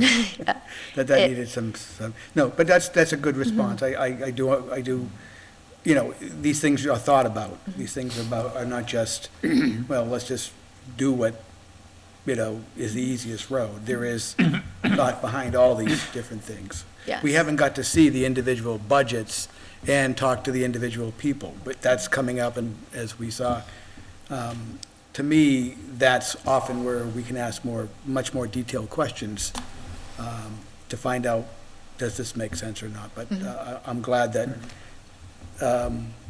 we're thinking about it because it's a tough year. Everybody who, last night and other nights, everybody is looking for the magic bullet. And what we learned last night is there is no magic bullet. It's just hard work and making tough decisions. So I think that's what we have to discuss, and the select board, obviously, and then obviously all the people at the town meeting.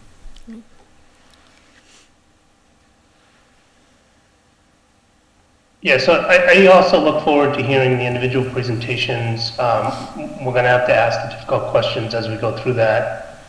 As we go through this process over the next couple months, I think as a town, we need to understand the levers that can be pulled, and it may mean hard decisions. But I think they need to be obvious where those decisions could be made.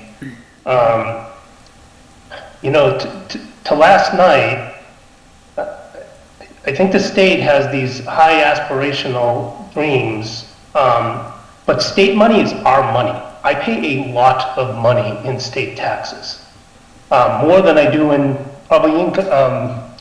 local taxes. So we can't think of it as letting them. We've got to hold them accountable to dealing with the issues that this region of the state faces. And I know we've pushed on it for Chapter 70 for a long time. This 40, S thing, the response on that is silly. They gotta hold accountable, they gotta be held accountable for the needs of our town. But we also gotta look at what other sources can we tap into other than the non-obvious ones, and what spending can we constrain at the state level so that they focus their efforts on education and on safety, and some of these, critical services that towns offer, as well as, offerings for people of all ages throughout the town. You see the Council on Aging is like 1% of the budget.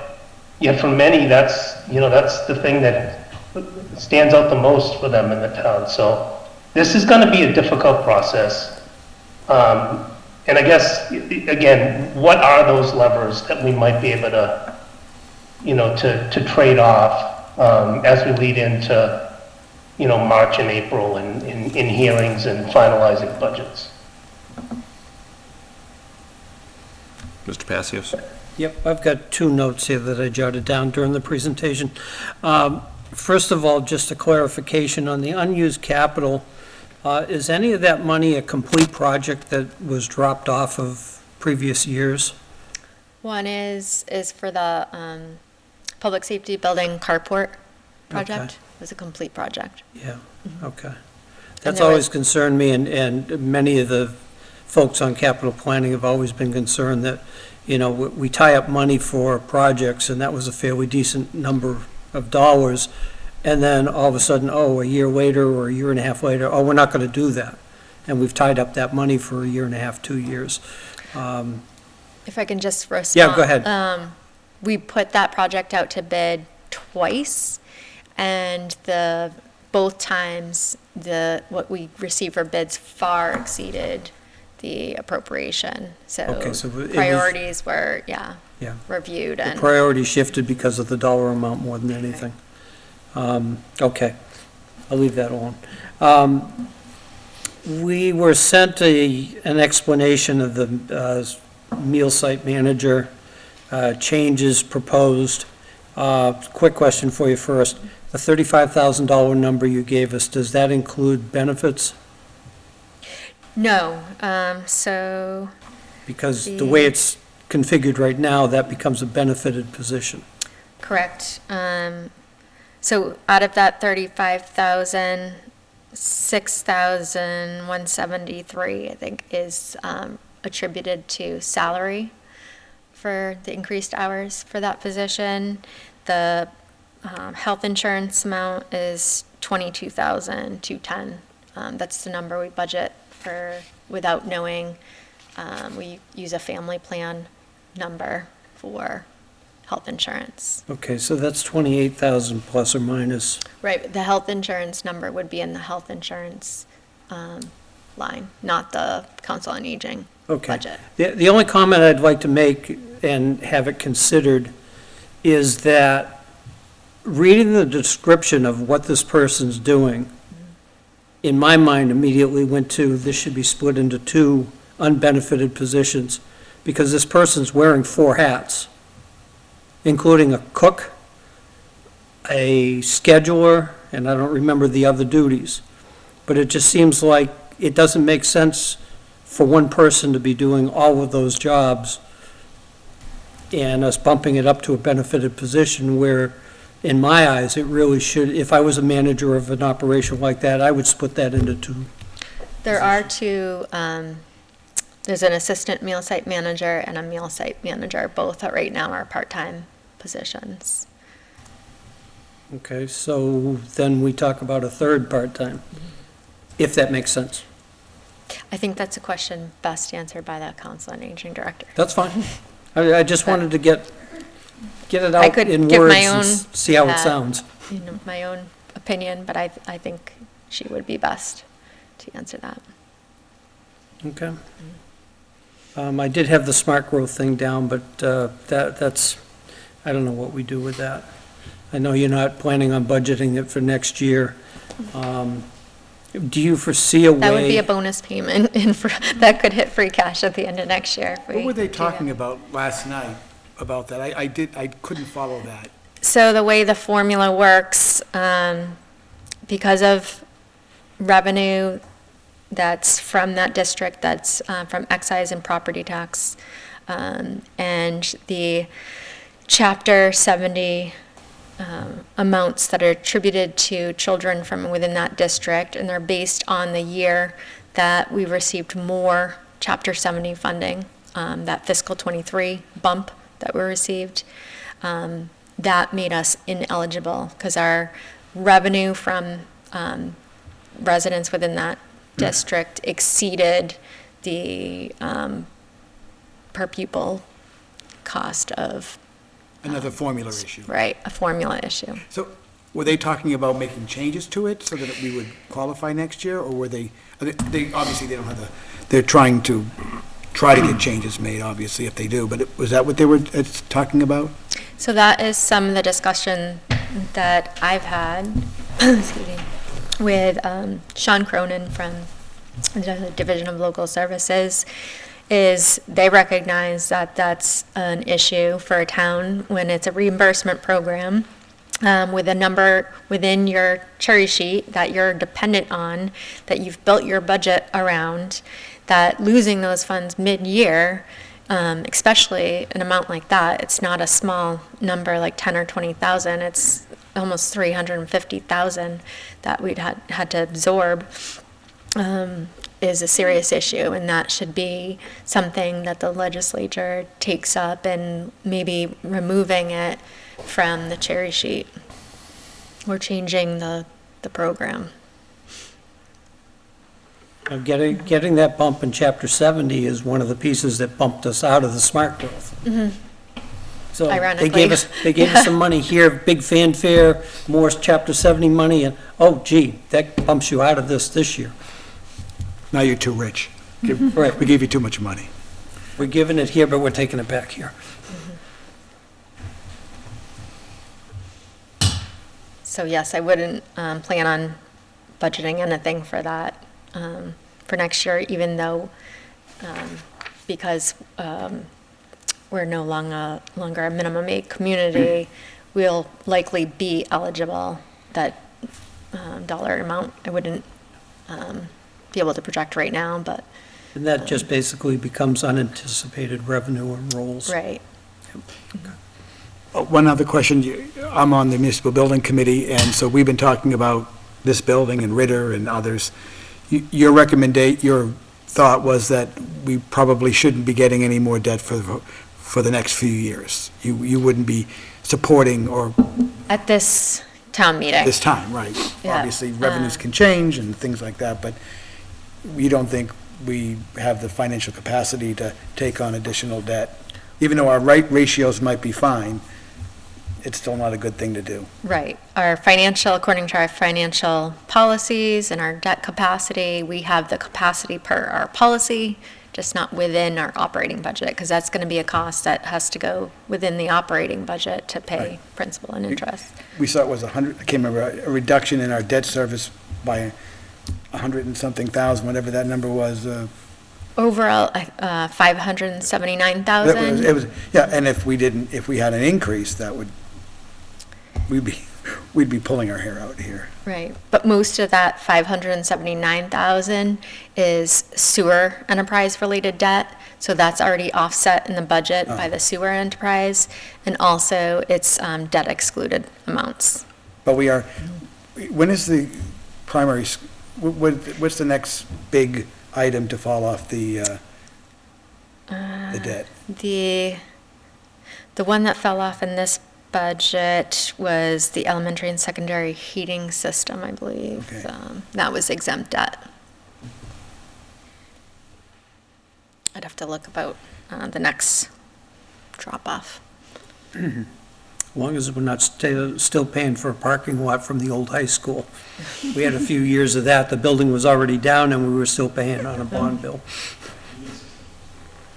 Would it be possible to get an understanding, maybe it's during the facilities, for what it costs to maintain Brooks House, what it maintain, portions of TC Passios? Because I'm still of the opinion that we're throwing good money off the bat at those buildings, and that we should move anyone in TC Passios out of those back wings, tear down that portion. We already saw it, one of the scenarios on the school side was to, move the extended day back to the schools, so they wouldn't need it. Brooks House just makes no sense to me to have.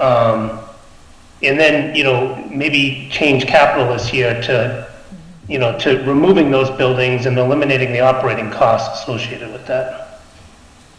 I can speak to the facilities director about including something in his budget presentation.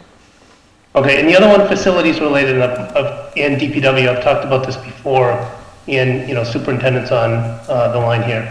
I really want to understand shared costs. I see no reason that the schools and the town should have duplicate departments and functions. So I'd like to see where we can see, and IT. I don't see why IT is separate either. where those shared functions are the same on the municipal side and the school side. And then just, I wanted to add some color back to that Chapter 70 thing. So it's perceived that we had this huge banner year in 2023, but we had a 0% increase in Chapter 70 in 21, a 0.6% increase in 22, a 1% in 24. So that formula just makes no sense. You know, you zero it, give you a big one, go back almost to zero, and then take away 40S funding because of that. It's just, it's laughable that, you know, the state thinks that that's okay, and they can't kind of override a formula. What I It would be take- nice if there was more predictability to it. What I take out of the Chapter 70 formula from that is that the state expects us to pay more in taxes to cover it ourselves. Is that we are, based on our assessment value, based on our income valuation, and all of those other numbers, that the state, as it's written in Chapter 70, is expecting us to foot the bill. That's the only way we're going to get it out of this. They're not going to change it this year. It's going to be one heck of a fight to get Chapter 70 to change for the entire state, because I don't think they're going to make a change for just Little Lunenburg. There is a bunch of other towns like us going through this. I was driving in Groton yesterday, and I saw a sign that said, "No override." So I'm not even sure. Saw that too. Yeah, and so I'm assuming that many other towns like us are going through this. So this is not a Lunenburg-only issue. This is you probably go everywhere. I think it's and I think you're right, that the state is saying probably towns that are well-to-do relatively need to flip more of the bill. And, you know, this might be a good thing to say in this audience, but they might be right. That maybe this town needs to, and other towns need to. I do reading in Worcester. My daughter is a teacher there, and my wife and I go in there. And to see what that school has and what the issues they have compared to where my kids went to here, it's night and day. And if someone says, well, I'd rather give $10 to the Worcester School Department than to the Lunenburg School Department, I wouldn't complain about it. I'd say that's the right thing to do. So I think it's a difficult thing, and it's got to be that the town has to say, we care about our town, care about our municipal, we care about our schools. And that might mean shoving up a few more dollars to do that. Now, one of the things I wanted to ask last week at the select board meeting to our friends, is there any way to get 2.5 changed? It's been almost 44 years, and believe me, inflation, you know, we say, well, the inflation rate's so high, this is why 2.5 doesn't work. The inflation rate was 14% in 1980, I know. So this was a punitive measure on towns, and cities and towns. The state said, yeah, we're going to fund you and help you, but this was a punitive measure. So is there a thing to change? Towns are no longer like we were back. Could it be based on the inflation rate? Should 2.5 be this year 3.25 or something? I don't know. But whatever it is, those are the things I think we could be successful on, because there's plenty of other towns. If we have to fight to go through the process of a 2.5 override, which I think is a very difficult and historically not successful.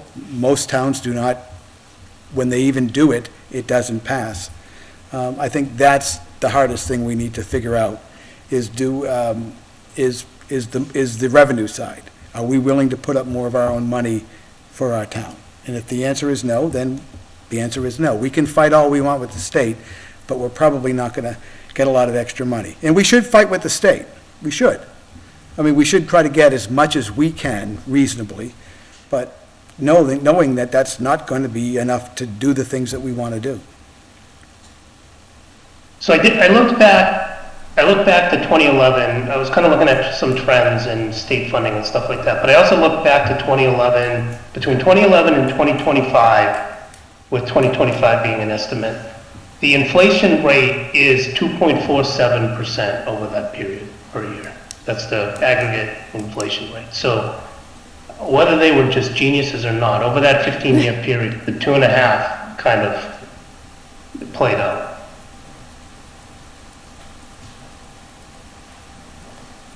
And also over that time, just in sheer honesty here, Chapter 70 funding increased by 5% per year over that 15 years. It's been much less over the last, 5 or 6 years, but over that 15-year period, it was over 5%.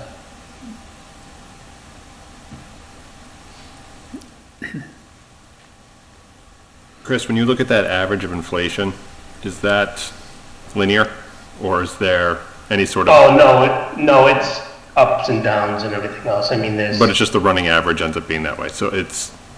Yeah, I I'd just be did like curious. a aggregate calculation between the 2011 and then 2025. I guess my curiosity is more how it's trending. Is it trending, I know it's gonna be all over the place up and down, but is it trending linearly, or is it trending, are we in a hockey stick situation where it's been kind of flat and then boop, up it goes, or is it? Because saying the average is great, but the trend is more important. Yeah, I mean, we're at a peak one right now where, let's see, 2022 was 8%, 4.5% the year before, but the years prior to that, it was 1.2, 1.8, 2.2, so it was pretty flat there. And it is expected to come down. Right. But no one can, you can't doubt that inflation is high over the last couple of years. Everyone's seen.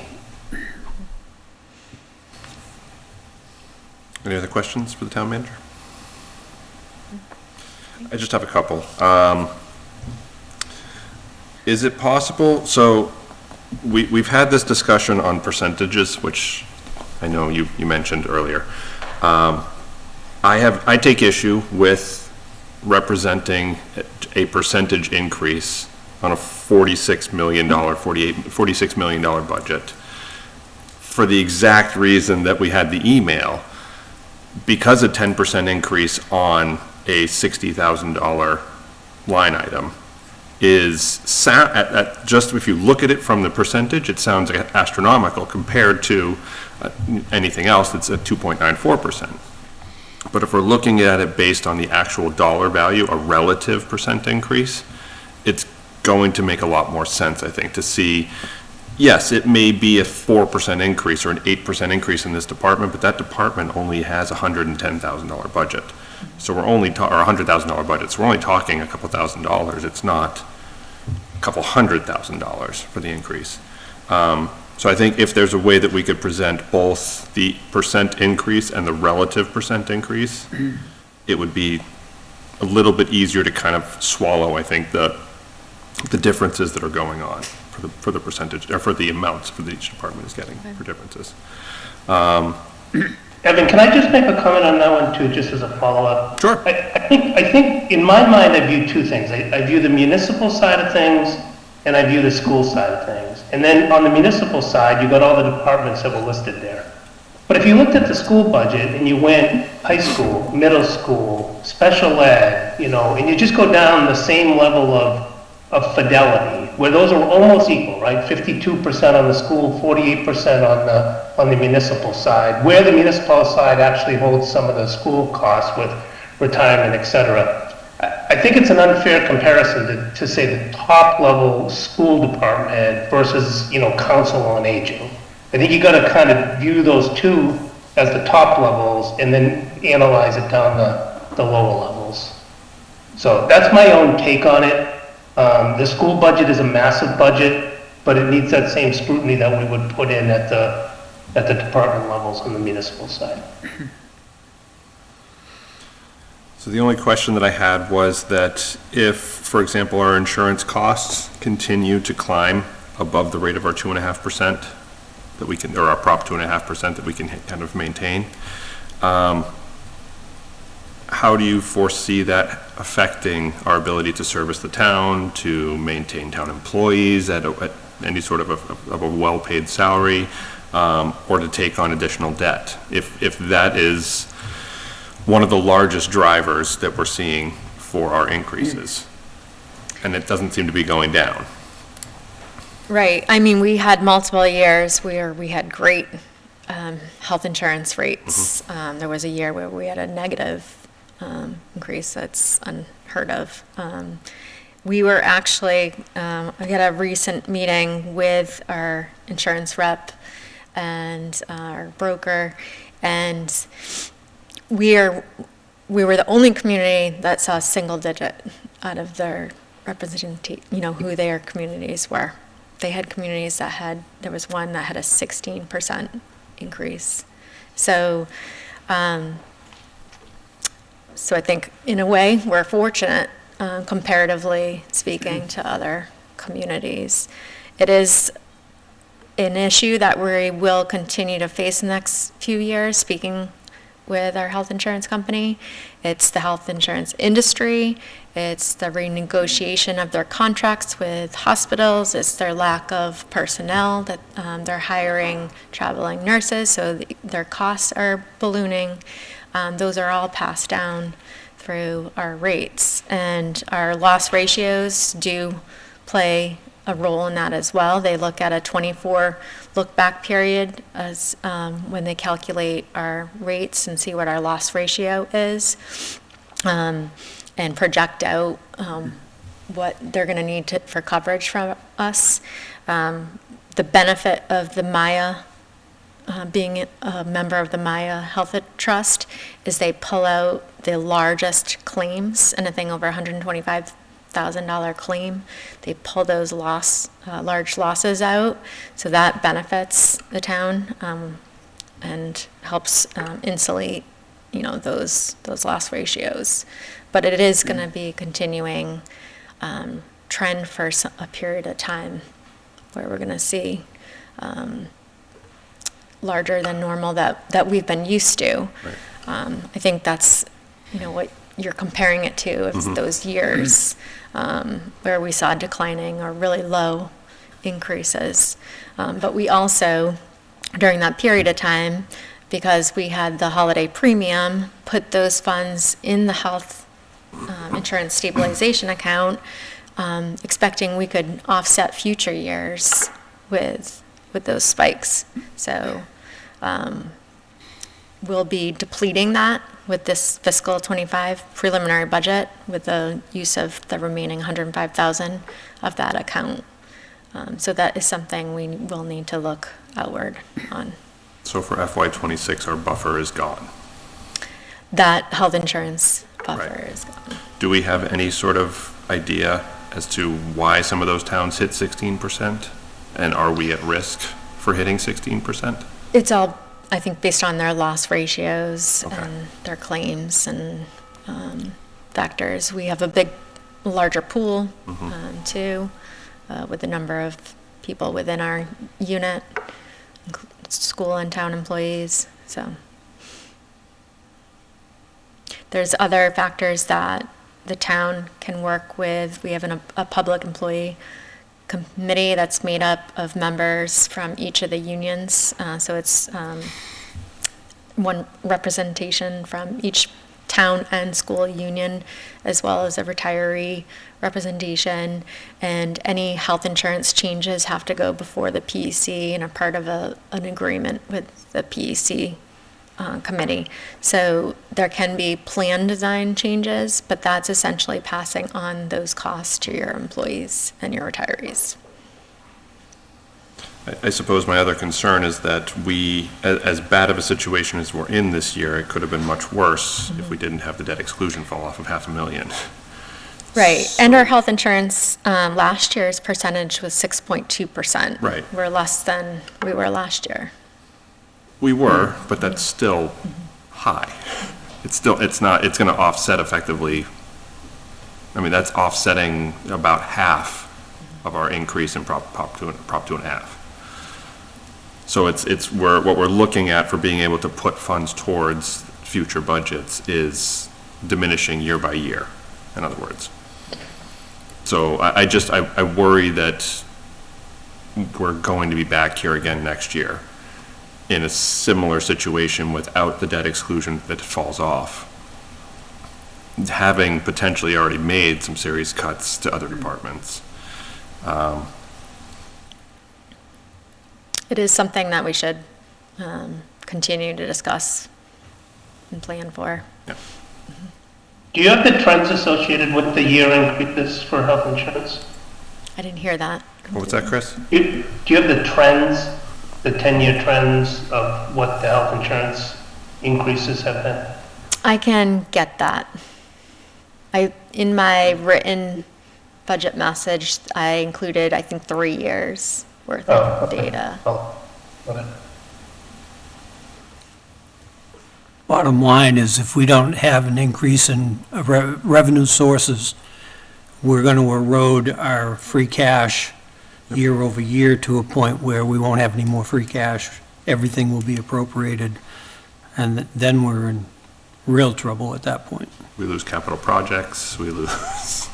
That's why I would maintain that keeping those conservative revenue estimates is important for maintaining that.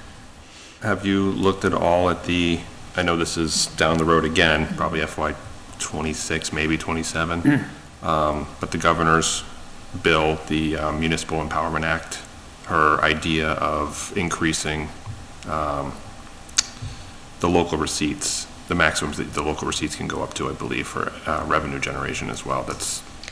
It was a particular Yeah, receipt, though. I don't know if it falls into our category at all. No, I can't answer that. Okay, I'm just curious, again, it's any way to drum up additional revenue. So at this point, are we presenting a balanced budget as is? Or how are we presenting this currently? I think that's a continuing discussion. Because historically, the preliminary budget is a balanced budget. What I presented tonight is a balanced budget, Correct. meaning, but it doesn't meet the needs of all the town, and specifically the school. Okay. And we have, in theory, a little under a month if the town decides to go the direction of an override. Because we need to get a warrant article in By the 18th, correct? at the absolute latest. Okay. Are there any other questions for the town manager? Just have one quick question, and I don't have the detail right now. It's somewhere buried in here. I came across one line item that was a new line, and there was no number on that line. Is that because it was a proposed, or may be proposed, but at this point you're not funding it? It seems to me it might have been in relation to parks, but I'm not sure. It doesn't ring a bell. Parks programming or something like that. Which would be under facilities. Oh, so there was a requested amount, but no, it wasn't funded in the preliminary. Okay, so the line just sits there until the final budget flushes out. Right. So I'm trying to find. Yeah, it's 2/3 of the way down the facilities page, I think.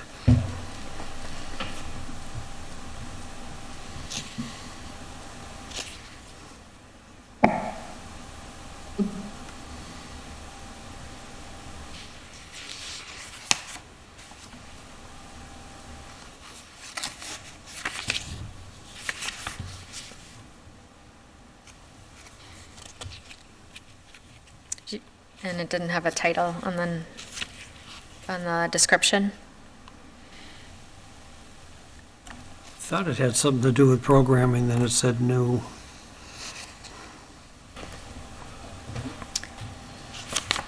I had this thing blown up at Staples and I'm still having trouble reading it. Are you talking line 650? That's the parks one.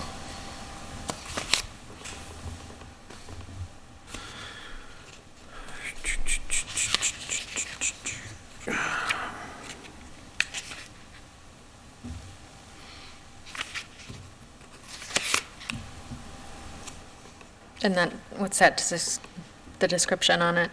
Programming?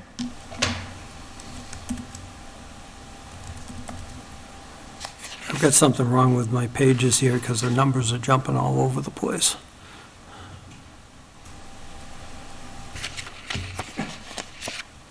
There was a programming line that was also in last year's budget. That's remains the same. It was level funded.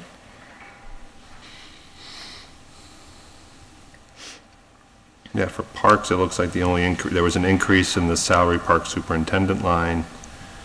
The town beach was level funded, the salaries programming was level funded. The departmental expenses were level funded, and there was an increase in the purchase of service line. Purchase of service for parks, what would that be? And that was related to the landscaping costs. That contract is going out to bid again.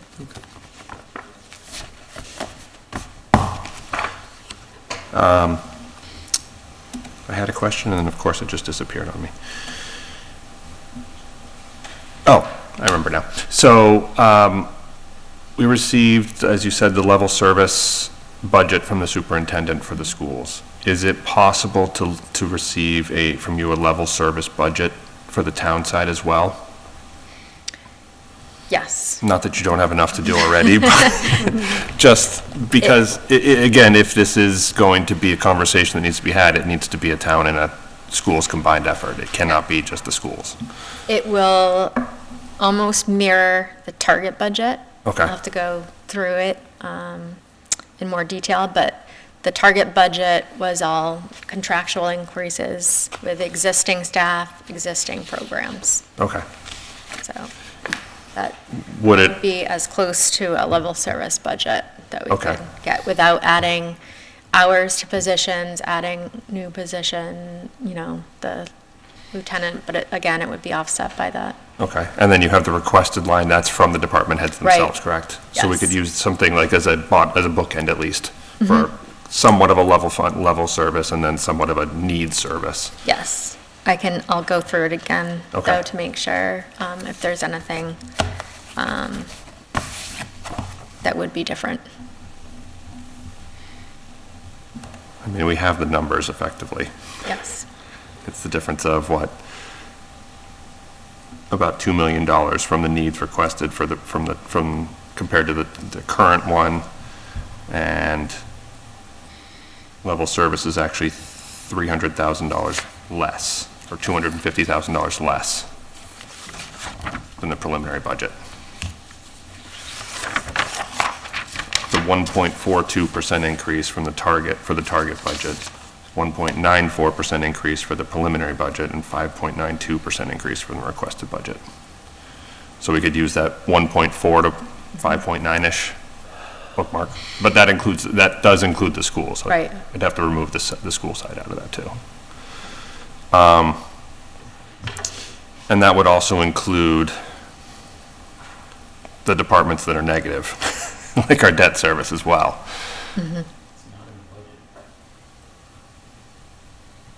Retired excludable debt is not in the budget. It's funds that can still be used.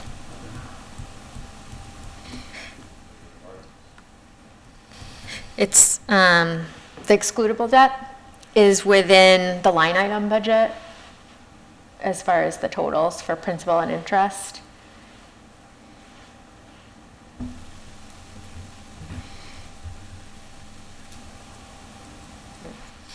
Okay. Any other questions for the town manager? Chris, anything else? Not at this time, nope. Okay. Thank you. Thank you very much, and Thank you. we look forward to getting into more numbers starting tomorrow. All right, thank you. Oh, I forgot to actually send you an email. Are we kicking the financial forecast for now as well? Yes. Okay. Okay, I'm going to keep it on. So we are skipping over the 5-year financial report because we have a 2-week-old town finance director. But we will get to that one as well. Okay. Thank you. Thank you. Heather, quick question. Any of the quarterly reports automatically get generated? No, Or that were was a those- question actually I recently got. So That's I for week spoke- 3.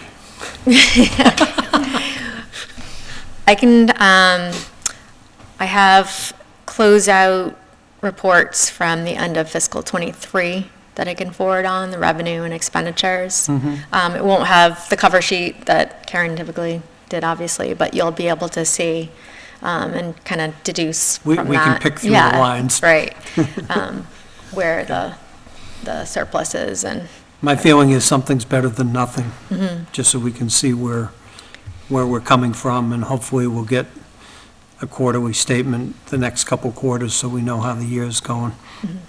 yeah, that will be something that will be resumed once the finance I get director it. gets Thank you. underway. Thank you. We have a meeting tomorrow night, so just in case you wanted to get that ready for tomorrow.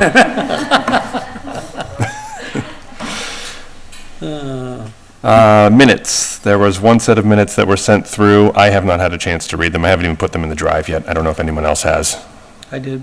I've read them. Do we have enough? I'm Yep. happy to entertain a motion then. What was that, Mr. Menard? I didn't get a chance to read them. Oh. 1, 2, 3, 4. I have read them. All right. Does anyone want to make a motion? I will make a motion to approve the minutes on, Oh, let me pull them up. Yeah. I don't know the It's a date. good point. Don't have it in front of me. One change made. Oh, there does? Yeah, regarding, I think the vote on the last minutes. We should put in 5, I think 5-1, because I abstained. It should be 501. Okay. As amended. Do you want to change your motion to just say as amended? as amended. Fantastic. Is there a second? Second. Any discussion? All right, roll call vote. Mr. Menard? Abstain. Mr. Passios? Aye. Ms. Russell? Abstain. Mr. Gray? Aye. Mr. Simeoni? Aye. Ms. Tavares? Aye. And I will, 1, 2, 3, abstain. So with one change to the notes, I'll change that when we get to that, before I submit it to the town. Committee reports. Does anyone have any committee reports to bring up? I don't have any. I do not. Mr. Menard, any committee reports? There was a joint meeting walkthrough of some lake properties that open space parks and select board this past weekend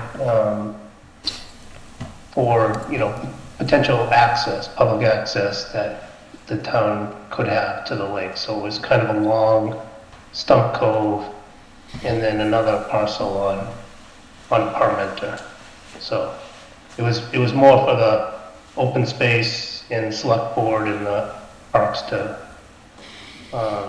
see it and walk it. There was a pretty good turnout. There was like 60, 70 people. Everyone was kind of parked along Parmenter, whatever that fire road is, or a regular road there. So no actions came out of it, but just of interest for folks. All right, thank you. Topics for future meetings.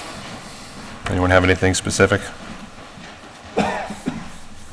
We're going to keep the grant writing letter on for tomorrow. Correct. Wednesday. So, and this is going to come up again tomorrow, topics for future meetings. So I suppose I'll comment more tomorrow. Just got a quick question. Peter just left. He was the one that 1 year, or maybe 2 years, we plugged in during the budget season presentation timeframe, like a Monday meeting, 2 weeks apart, in case we got clobbered with a snowstorm.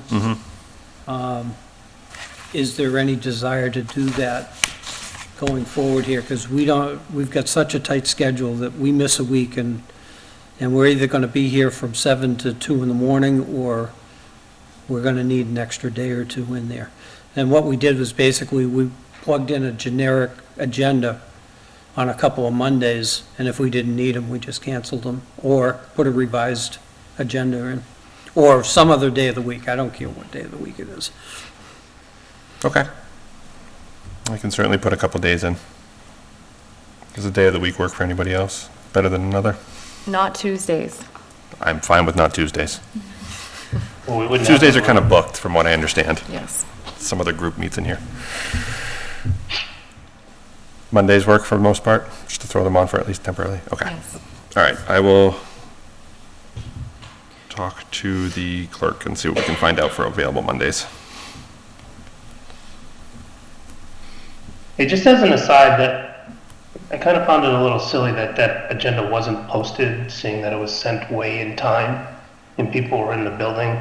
Can you actually post the agendas from now until March 21st and then just amend them so that we don't run into some snafu like we did and have to skip a week? I have 2/3 of them already done for that exact reason. I was Yeah, gonna- I guess, can you get them posted though so that they're Yeah, official? I was just gonna do one dump, which was gonna go out this week, and just Okay. say, here's everything. Thank you. Sure. That's going to be my committee comment when we get to that point.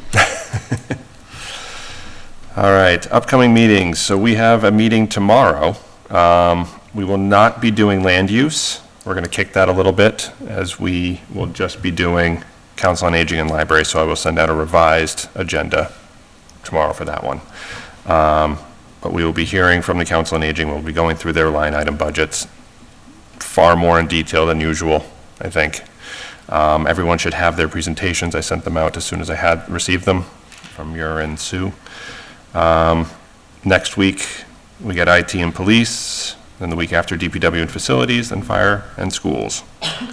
And then the next, we have Monty Tech, and then some of the other stuff from the town side as well. Again, the town meeting warrant is currently open, and it closes at 4 PM on March 18th. That is the only way to get an override onto the warrant.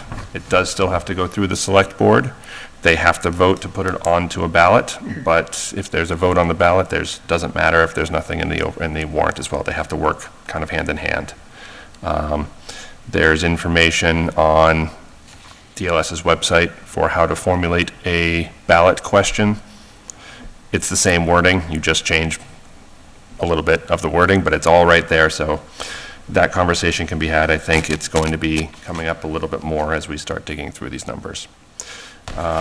Again, Finance Committee's initial, not only probably, but our initial public hearing is March 28th, and we will be getting our report in that following Tuesday, or Monday, I think, of the 2nd. Town meeting is May 4th, and elections are on May 18th. And with that, is there any public comment from the public?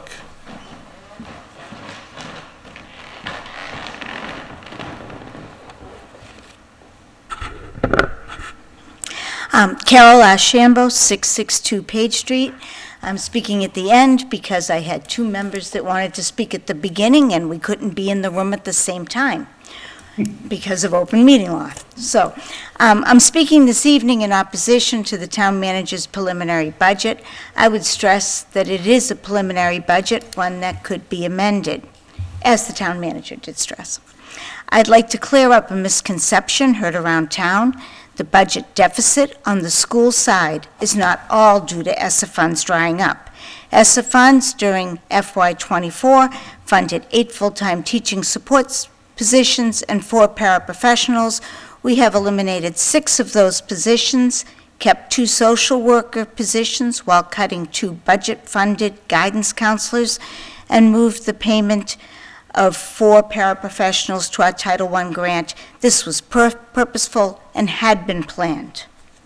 Due to inflationary costs, health insurance and others, as well as some contractual agreements such as an almost 20% increase in the cost of special education out-of-district placements, as well as busing and energy increases, we find ourselves in the position of cutting 11.7 additional teachers, an assistant principal, an instructional coach, 4 part-time custodians, 2 maintenance people, 3 part-time secretaries, and a full-time secretary as of February 7th. We will see another iteration of this budget on February 28th. We have asked the superintendent to prepare a recommended budget as well as 2 versions that would cut further below her recommendation. She's getting really good at preparing all kinds of budgets. In looking at this situation, I completely understand the town does not have an endless supply of funds. We are not expecting to come out of this unscathed, and we're not expecting town departments to cut their services because we have to. However, I'm having a very difficult time wrapping my head around the town side adding and/or increasing hours to positions while we are disassembling 5 years of work that is beginning to show increased achievement for our students. It feels like half of this house is eating 3 balanced meals a day, and the school side is existing on porridge. This budget shows a disregard for the school community, especially our students, and that was unexpected. We didn't expect the town side to be cutting their programs to support ours, but we did not expect the town side to add, however limitedly, as we drastically subtract. In conclusion, as you know, I am a longtime resident and a team player. We have not bucked at any reasonable budget figure since I have been on the school committee. I am being very clear now. The town manager's 2.94% budget proposal, while other town departments are receiving significantly higher percentage, is not acceptable. And we have to find some other way. Something must be done. Thank you. Thank you. Any other public comment from the public? Can I just ask a question to Carol? The circuit breaker presentation, was that given at a recent school committee meeting, or is that going to be? That will be given at a school committee meeting. We had anticipated doing it at the next one, but I'm looking that way because that's where the image shows up of Chris. We had anticipated doing it at this next meeting. I will check and see if it is on the agenda. I will let you know either way. Okay, thank you so much. Okay? Thank you. Any other public comment from the public?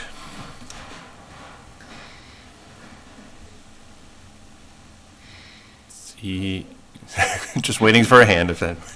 Seeing none, any public comment from the committee? Anybody else? I have a comment, Mrs. Archambault. I think that was very well said, and I appreciate your comments. And as I said before, I do everyone else. But I think the way that you put that was rather diplomatic. And I want to make a statement that I'm personally going to do the best that I can to look at all the line items from these different departments. I think when you're looking at a budget, in my experience of managing multi-millions of dollars, those line items matter. Why are you adding them? Why are you cutting them? What do they stand for? And they're not just numbers on a page. So as Mr. Waters said earlier, 10% to a $60,000 budget and 10% to a multi-million-dollar budget, those are very, very different numbers. I have to agree that I think putting those percentages in perspective with dollar amounts is going to help the public understand really what that impact is and what it affects. I plan to ask questions such as what is the ratio for student per teacher, and what are the facilities directors in both departments doing? How many people are there? Is there a scheduling coordinator? Because again, there's the operations behind all those numbers. And you cannot have operations without finance or vice versa. So my thought process is to really dig in line item by line item in order to assess and advise on my opinion of what that budget is. I certainly do not want to see the schools affected in a negative way. That is the last thing I want to see. I also moved to the town of Lunenburg mostly for the schools. It was not the primary reason. But having my children move to a place where there's an opportunity for them to have smaller classroom sizes and have more of a voice and more of an impact was in the top 3 reasons. So as a community member, that is my goal, is to accomplish understanding what the meat and bones is in each of those line items. I'd like to actually request something of the committee. Now that we do have the line item budget and we know when the department heads will be coming in, I think it might be helpful to submit questions that we may have ahead of time, rather than have to do a conversation here. We can still ask them, obviously, when they're here, but give them time to actually look the answers up ahead of time so we can finalize a conversation rather than kind of be a little bit more be more proactive rather than reactive to the conversation and have the information ready at the presentation. So what I think I'm going to start doing is I'll start emailing out just a request for any questions to be sent over to the department heads. I know that's going to give Muir and Sue very little time. But they're both very good at getting back to us anyway, so I think any questions we have for them would certainly be answered quickly, and we could repeat that to the next meeting. So for our next meeting that we actually have coming up, for IT and for police, I would ask that the deep dive gets done ahead of time, look through everything. I've produced the spreadsheet that I sent out to everyone includes any increase that was over 2.5% on any line is drawn out in the notes. So feel free to look into any further than that. I did not pull over the individuals. That's still in the town manager's version that she sent us.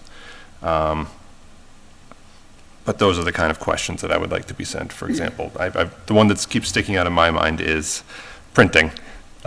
Printing is up in a number of departments, but it's level in other departments. And again, it's those small minutiae. It may not be a lot of money, but it's still there and it should be asked.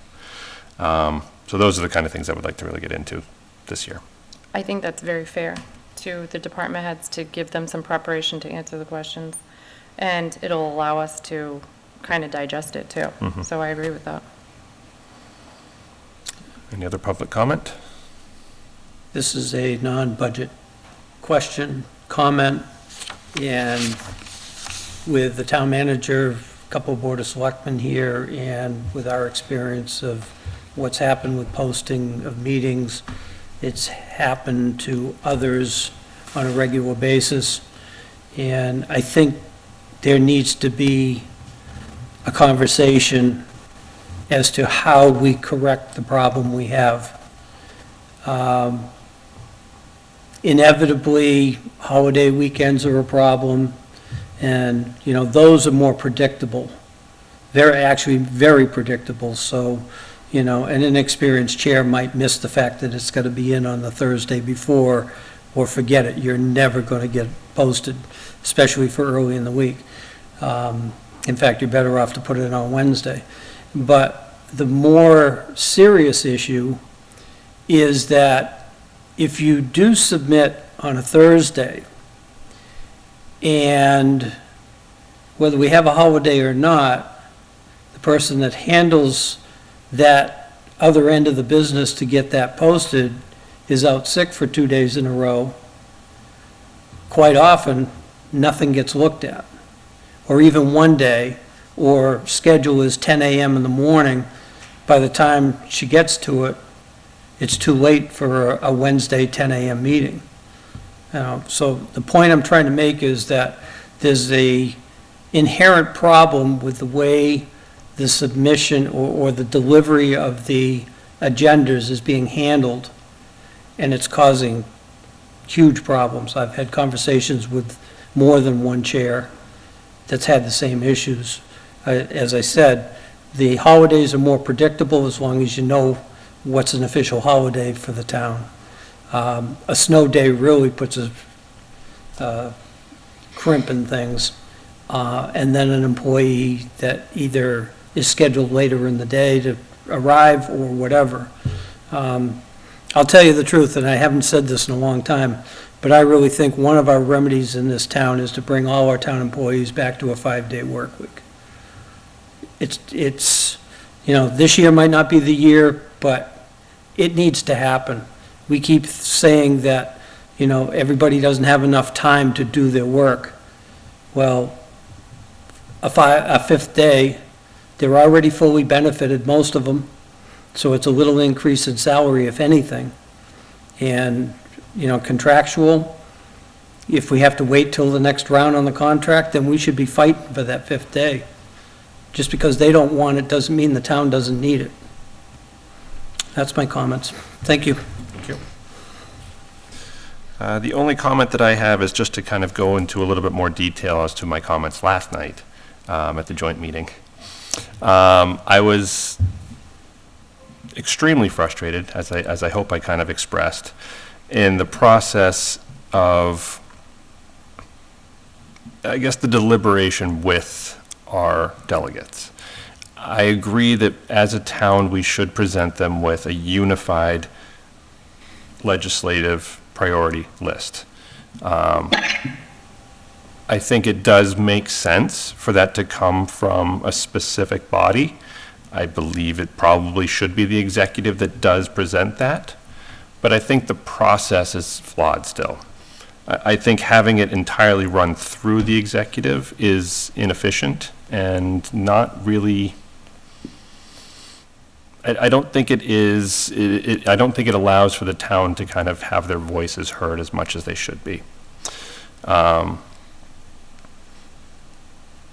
Having separate meetings for them, it may be additional time on their end, but that's what their service is for. They are meant to advocate for their constituents. And I think that the school committee being 52, 51%, I know I said 56 last night, I think that was including the healthcare numbers, but 52% of the budget deserves to have a chance to sit down with the local delegates. And they should not be told that they're not allowed to. I realized that there was a little bit of a miscommunication from what I understand about whether or not the delegates were told not to interact with us. Whether it was a miscommunication or not, I do plan to still reach out to them and have them set up for a meeting with the Finance Committee exclusively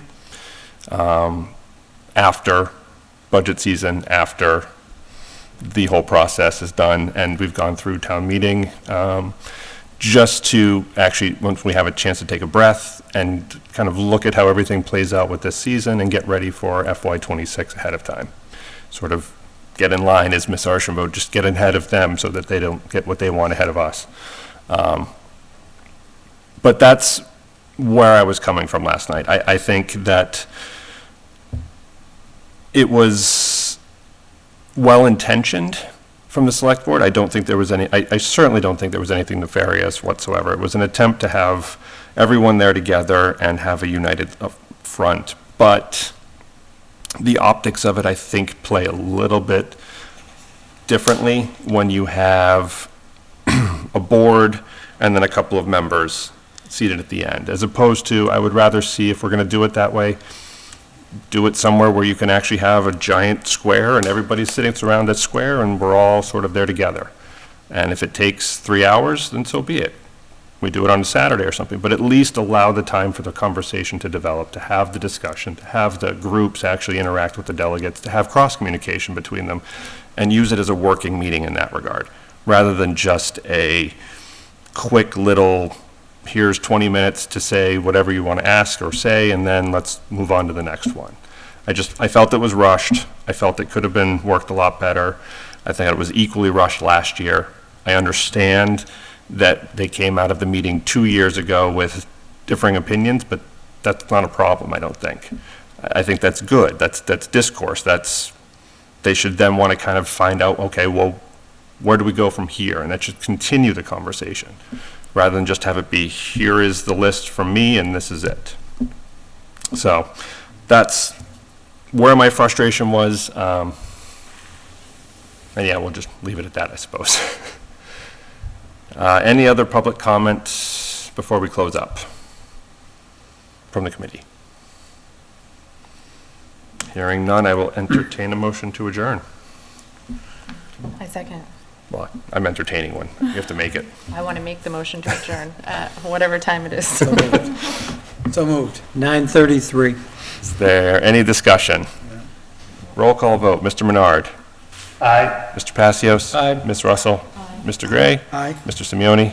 Ms. Tavares. Aye. And an aye from myself. It is 9:34 and we are adjourned. We'll see you in 22 hours. Right.